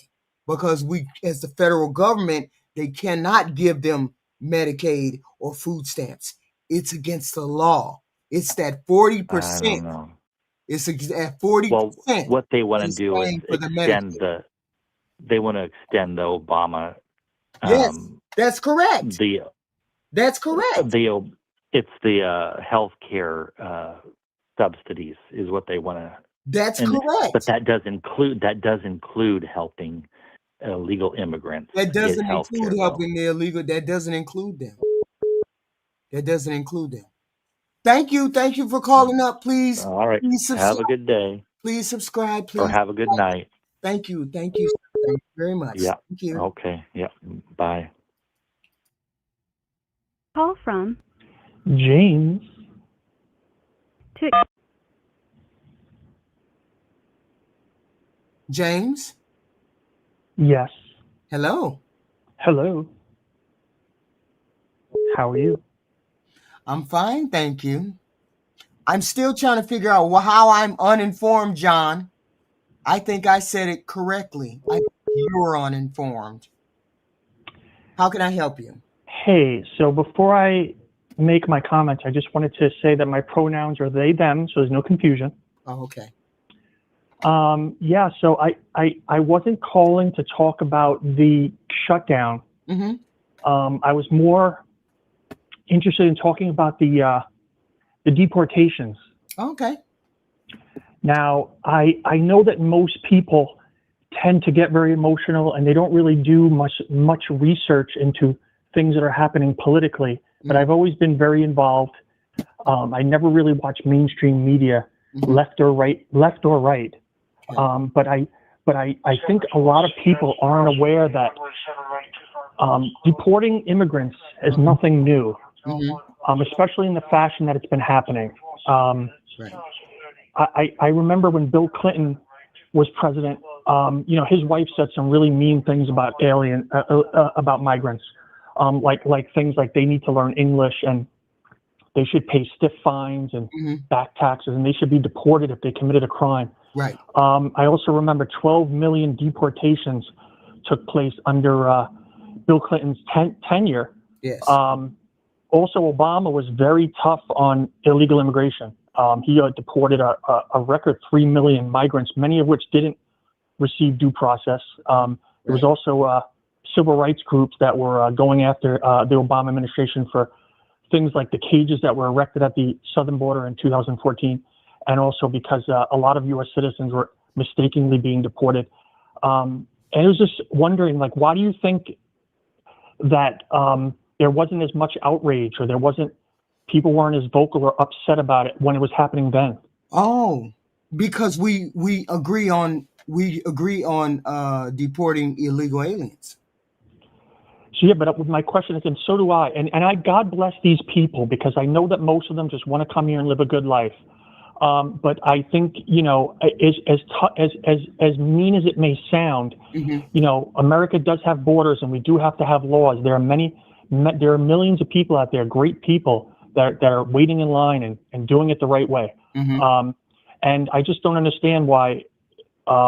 It seems as though we're fighting the deportations. Is that what you mean? Not that we're fighting. I just think that why is there not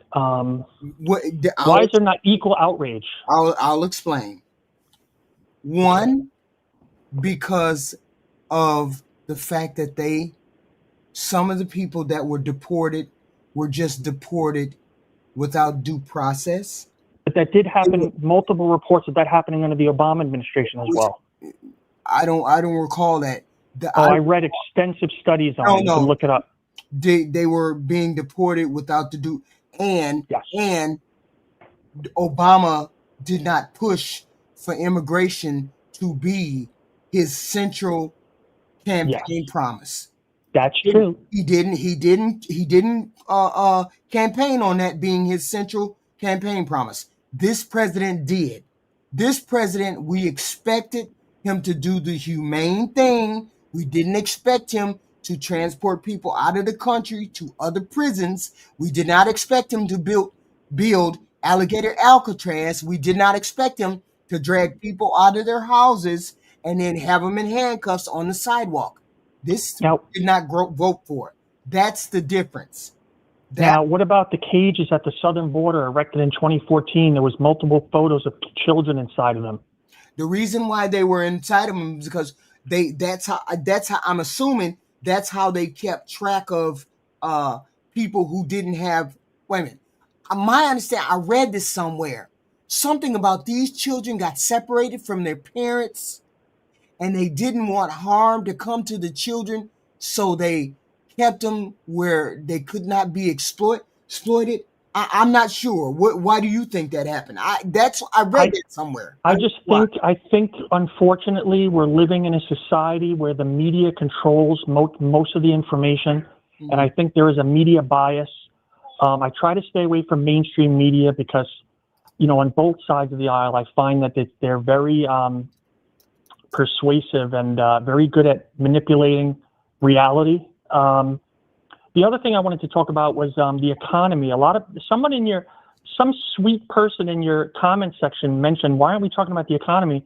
But I think most people don't understand is that the prices of goods don't measure the economy, the health of the economy. The economy is measured mainly by GDP, inflation, unemployment numbers, CPI, and the stock market, which all those numbers right now are doing very well. Inflation is way down. We're about 3.1%. Our average was 6% under Biden. Fuel prices are down nationally. Unemployment is at about 4.2%, which is a healthy number, and GDP growth is doing very well. We're at about 3.8% GDP growth. So the economy technically is doing very well. I think people think that because the prices of goods have gone up, that means that the economy is not doing well. If people are buying goods, the economy is doing very well. But see, here's the thing. We had all of those numbers under Biden. Those numbers were terrible under Biden. Under Biden, we had an annual inflation rate of 7%. No, by the time he left office, it was down to 3%. By the time he left office, it was down. From the time that he took it, it was at 9.2%, all the way down to 3%. He did a hell of a job to get the inflation down. Biden, he did an awesome job getting it down from where it was. And gas prices stabilized as well. The food prices were up because he can't control the food prices. No president can. A lot of people don't realize that when prices go up, and this didn't happen because of any president. This happened because of COVID.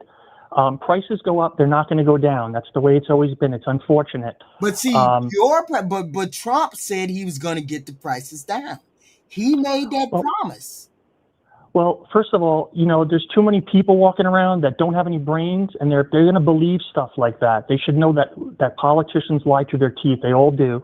You have to be realistic. Now, I have always believed, and I don't know if you're aware of this, but the United States of America has the highest incarceration rates. We have more people in prison than any place in the world. It's a burden on the taxpayer. And I think there are a lot of people in prison that aren't violent offenders, that are just rotting away, costing the taxpayer an average $50,000 a year per prisoner. And I was very upset for a long time that no one was sitting down to do something about it. So I think what we glaze over is that, Trump is the only president in history who actually sat down with prison reform advocates and signed a bill that up to this day has gotten 40,000 people out of prison, and 90% of those people are people of color. And I think it's something that we don't talk about enough. Yeah, but we just got raked over the coals. We just got raked over the coals for the young man who was on the train who stabbed the young lady on the train, and he had been let out of prison. So why is it that we're not? So why is it that we're having an issue praising Trump, but we had a problem with the young lady who was under the same rule as Trump, who released that guy the same as he did? How do we square that? I don't know what that has to do with the 30,000 non-violent offenders being let out of jail, but I know the 30,000 or 40,000 that got out, their cases were looked at, and those were non-violent offenders who were probably put away due to the 1994 crime bill, which was a 3 strikes and you're out deal. That deal, which I think was signed in the early 90s, partially authored by Joe Biden. But I'm not at all pushing back. I'm not at all pushing back on that particular thing that Trump did.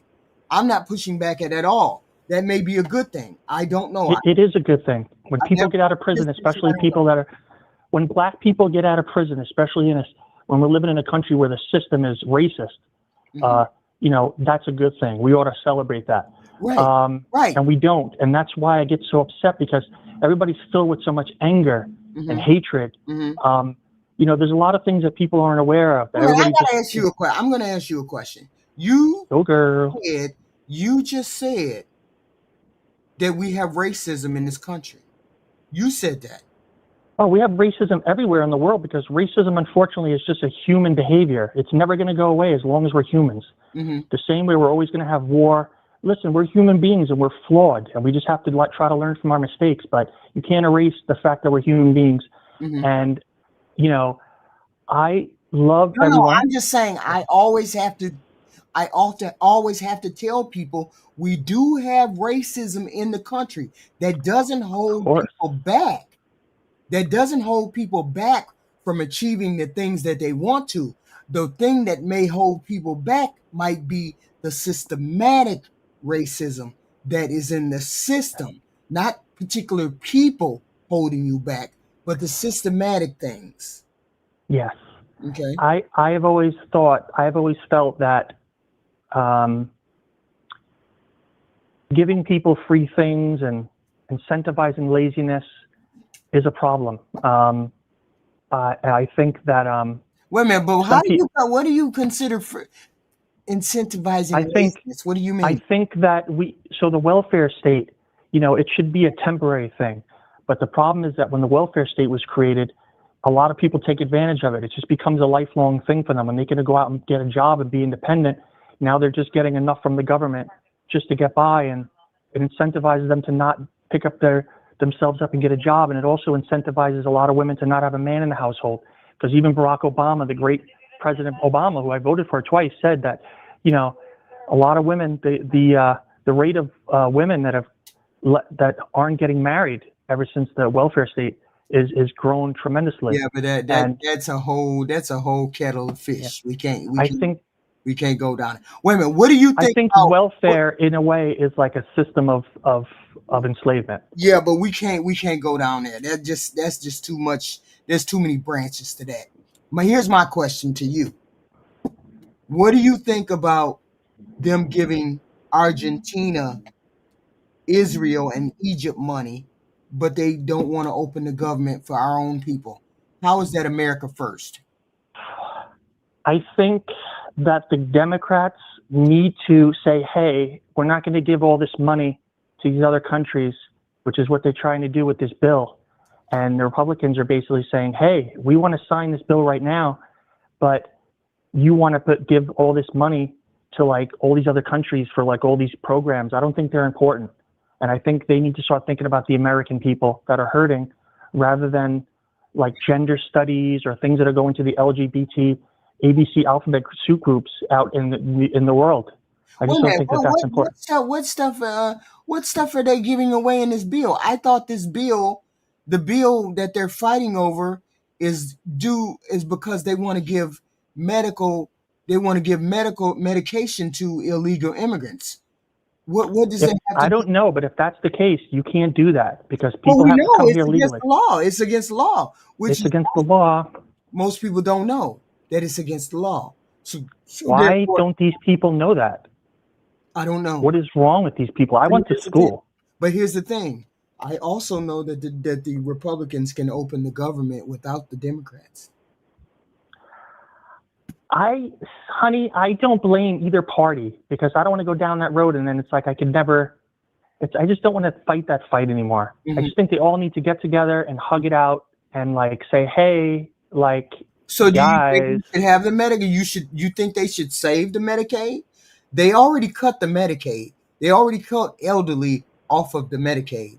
That's what they did in the Big Beautiful Bill.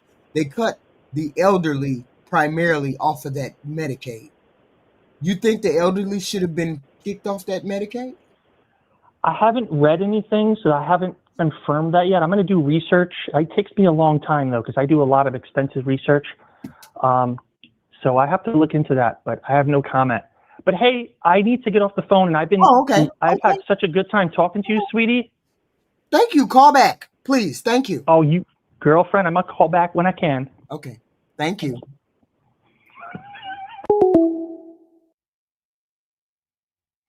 Hello, hello, hello. Those are interesting calls. Most people don't know it's against the law. I said the law 4 different times. I understand, blind moonlight. I get it. The elderlies, that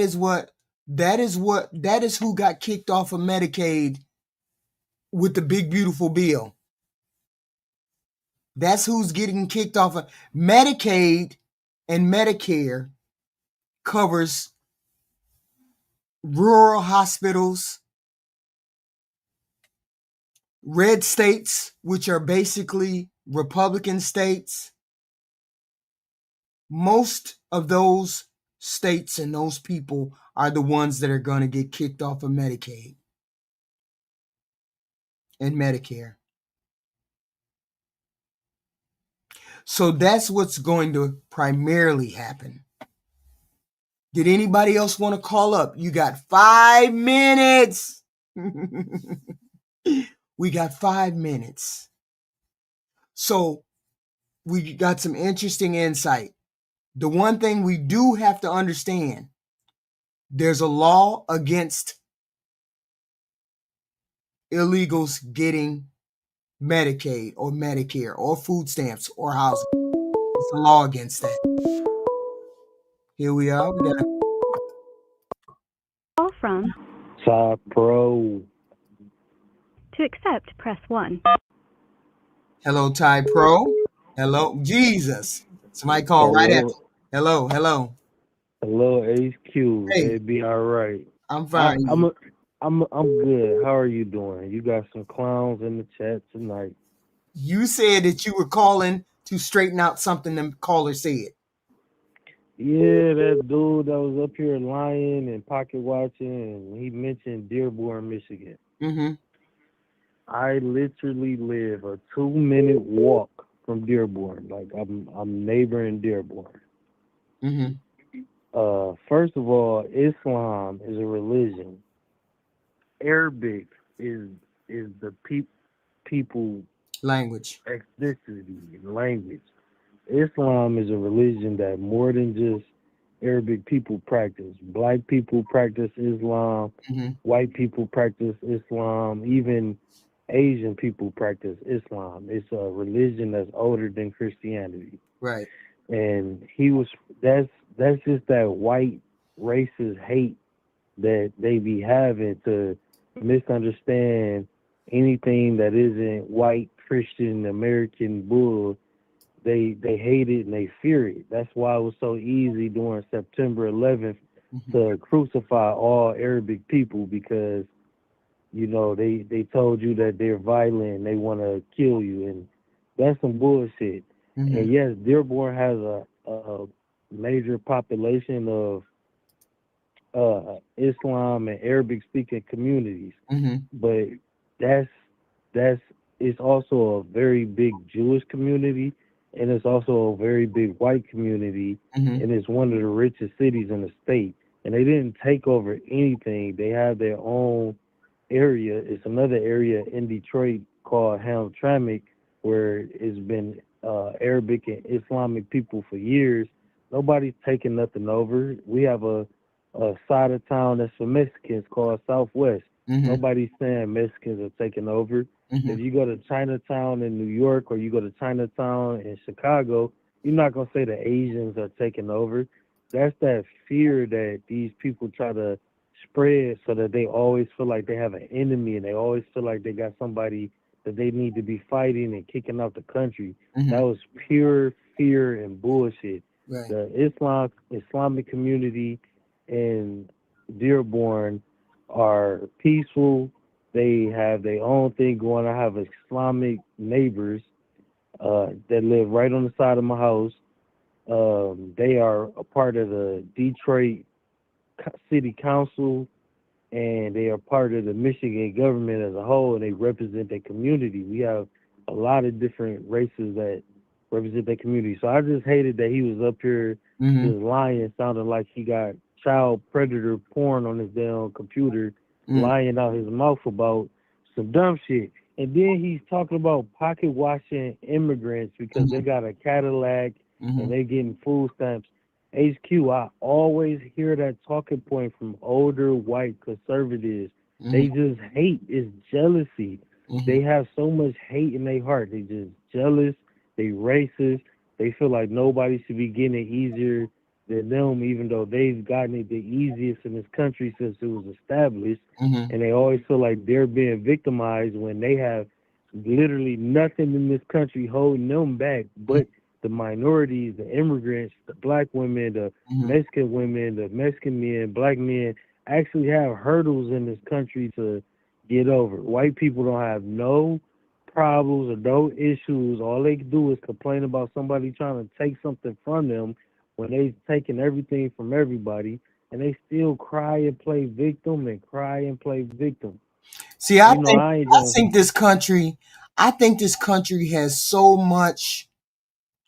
This country has so much abundance that you should never worry about what somebody else is getting, because you can still get as much as you want from whatever you want. It's not a matter of because the immigrants come over, they're gonna take from you. You're still gonna be able to do all the things that you want to do and get what you want, despite them being here. I just believe that. I believe they don't. I believe they may on the fringes, but if you don't worry about them and you live your life and do your thing, you're still going to have the same life. Your life is not degraded because immigrants are going to take your job. You're still going to, if you're a white male, you shouldn't worry about those things because you're still going to have a leg up in this country. But that's all they do is talk about somebody trying to take something from them, or their life is fucked up and they stuck in a trailer park because immigrants are getting food stamps and immigrant had a Cadillac and pulled a EBT. Why are you watching that person so hard? That's why you fucked up right there. You pocket watching everybody. You hating on everybody. You have a jealous spirit. You have a racist spirit. That's why you fucked up. That's why, not because uh, Jose and them got a bridge card. That don't got nothing to do with you. That's not. You still gonna pay the same amount of money in your taxes no matter what, because the government gonna figure out somewhere else for that same money to go. You're not gonna get cheaper taxes because y'all kick everybody out. But they were designed to be. They don't understand that they were co-opted and designed to be the hating mouthpiece for the government and for the higher ups of this country. Because as long as they could, how did that quote go? As long as you can convince the poorest white man that he's above the black man, you can always take the money out of his pocket, and you give him an enemy to hate, he gonna give you the money right out of his pocket. It's that same mindset, but even for everybody, gay people, immigrants, everybody, they gotta always have somebody to hate. Like, did you hear this man literally say somebody had a Cadillac? That's an expensive car. How did he get that? All I got is this beat up Ford pickup truck. Why are you such a jealous pocket watching hater? Pocket watching hater. Hey, it is. It is. We got a lot of people, instead of saying to themselves, this country has so much abundance. Ain't people recognize that this president is showing them that it ain't nothing but a country of abundance? Do you know that he is suing the United States government for $230 million? Department of Justice. That's wild to me. And they don't see no corruption with this president yet. That is wild to me. They brainwashed. I don't understand what's going on. That's all I have for you, though, HQ. I love you. Thanks for pulling up on me earlier. Thanks for keeping something these happened. people Something happened informed. to my connection, and then somebody called me, and then I was like, "Oh shit, I can't get back on." I was gonna come on and talk and do everything, but next time I'm gonna pull up with you. Put your thing in the chat. Put your channel in the chat so everybody can subscribe to Ty Pro. Okay, maybe you don't want them to subscribe. Yeah, I don't know if I Okay, look. I'm sorry. If you cool, catch me in the YouTube streets. But you got a lot of people that they can stay over here. Yeah, but I because love you'll catch too much. You will catch too much. Okay, all right. I love you, Auntie. All Thank right. you. Peace. Okay, all right. Bye, Ty Pro. Love you. So that is what it is. Whoever called or was calling for the last, please call me, because we got to get up out of here if we're going to get up out of here. Because we've been on here since 10 o'clock. It's not that bad. It's only 3 hours, 3.5 hours. It's not that bad. It's not that bad. But I'm an old lady. And, old lady, I like to talk. Then I like to get up and move. I got to move. Otherwise, the body ain't going to move right. Get up and move, get up and move, get up and move. And I like to do that every 2 hours. But it is what it is. They call leftist sheep. But it's not a matter of us being leftist. Lovejoy, you're zombies. I'd rather be a sheep than a zombie, because at least a sheep got a mind of its own and they don't necessarily follow behind the leader. But a zombie, there's no thought to what they do. I believe you hardly stand on anything. You never stand on anything. You always got conversation. It's always hate with you guys. It's never love or anything else. It's always hate. It just is what it is. You never stand on anything as a Republican. And then you want to call us sheep and you're zombies. But that's okay. That's okay. I still need them to put into the chat what this big, beautiful bill has done for you guys who make between 30 and 150K. That's what I want. Somebody put it in the chat. Please expect. Yeah, most people get welfare, and most of the people that are on welfare are in the red states. And those red states are going to lose big come November 1st. Donald Trump is going to be tooting another horn as soon as those constituents get in touch with their Republican governors. Okay? As soon as they get in touch with the Republican governors. I'm sorry, Lovejoy. I got all the smoke all the time. I apologize. So I need y'all to put into the chat what is done. Because I really want to know. I really want to know why the poor white people and poor black people support Donald Trump when he has not done anything for you with this big, beautiful bill. And he's done nothing for you with any of his executive orders. I really need to know that. Okay? But people don't want to say, you don't want to have that conversation. He's doing the redistricting. Why they're doing the redistricting is because they know they're going to lose in the midterms if they don't cheat.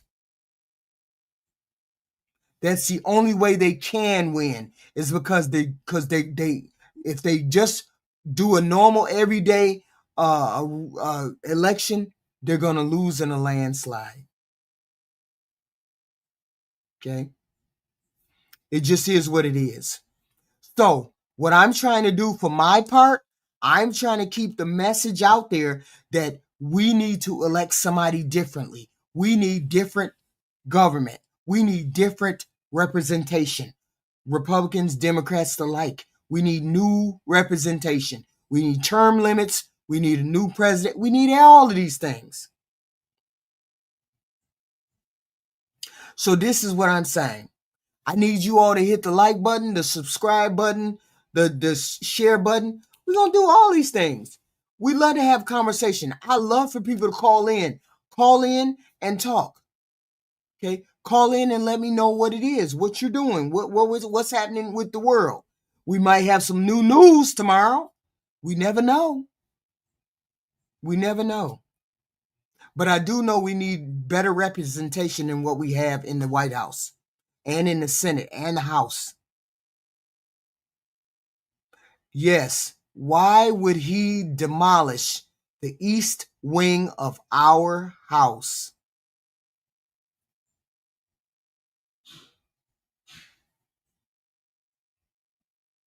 Why would you destroy the east wing of our house?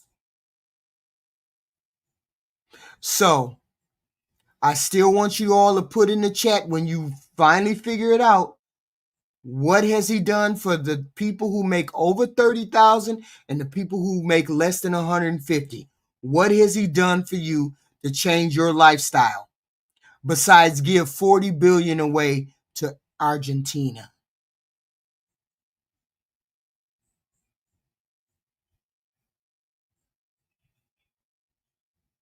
I'm just asking. I will see you all tomorrow. Please and thank you. Subscribe, like, hate, share, do all of those things. I will see you tomorrow. I appreciate all of you. I appreciate all of you.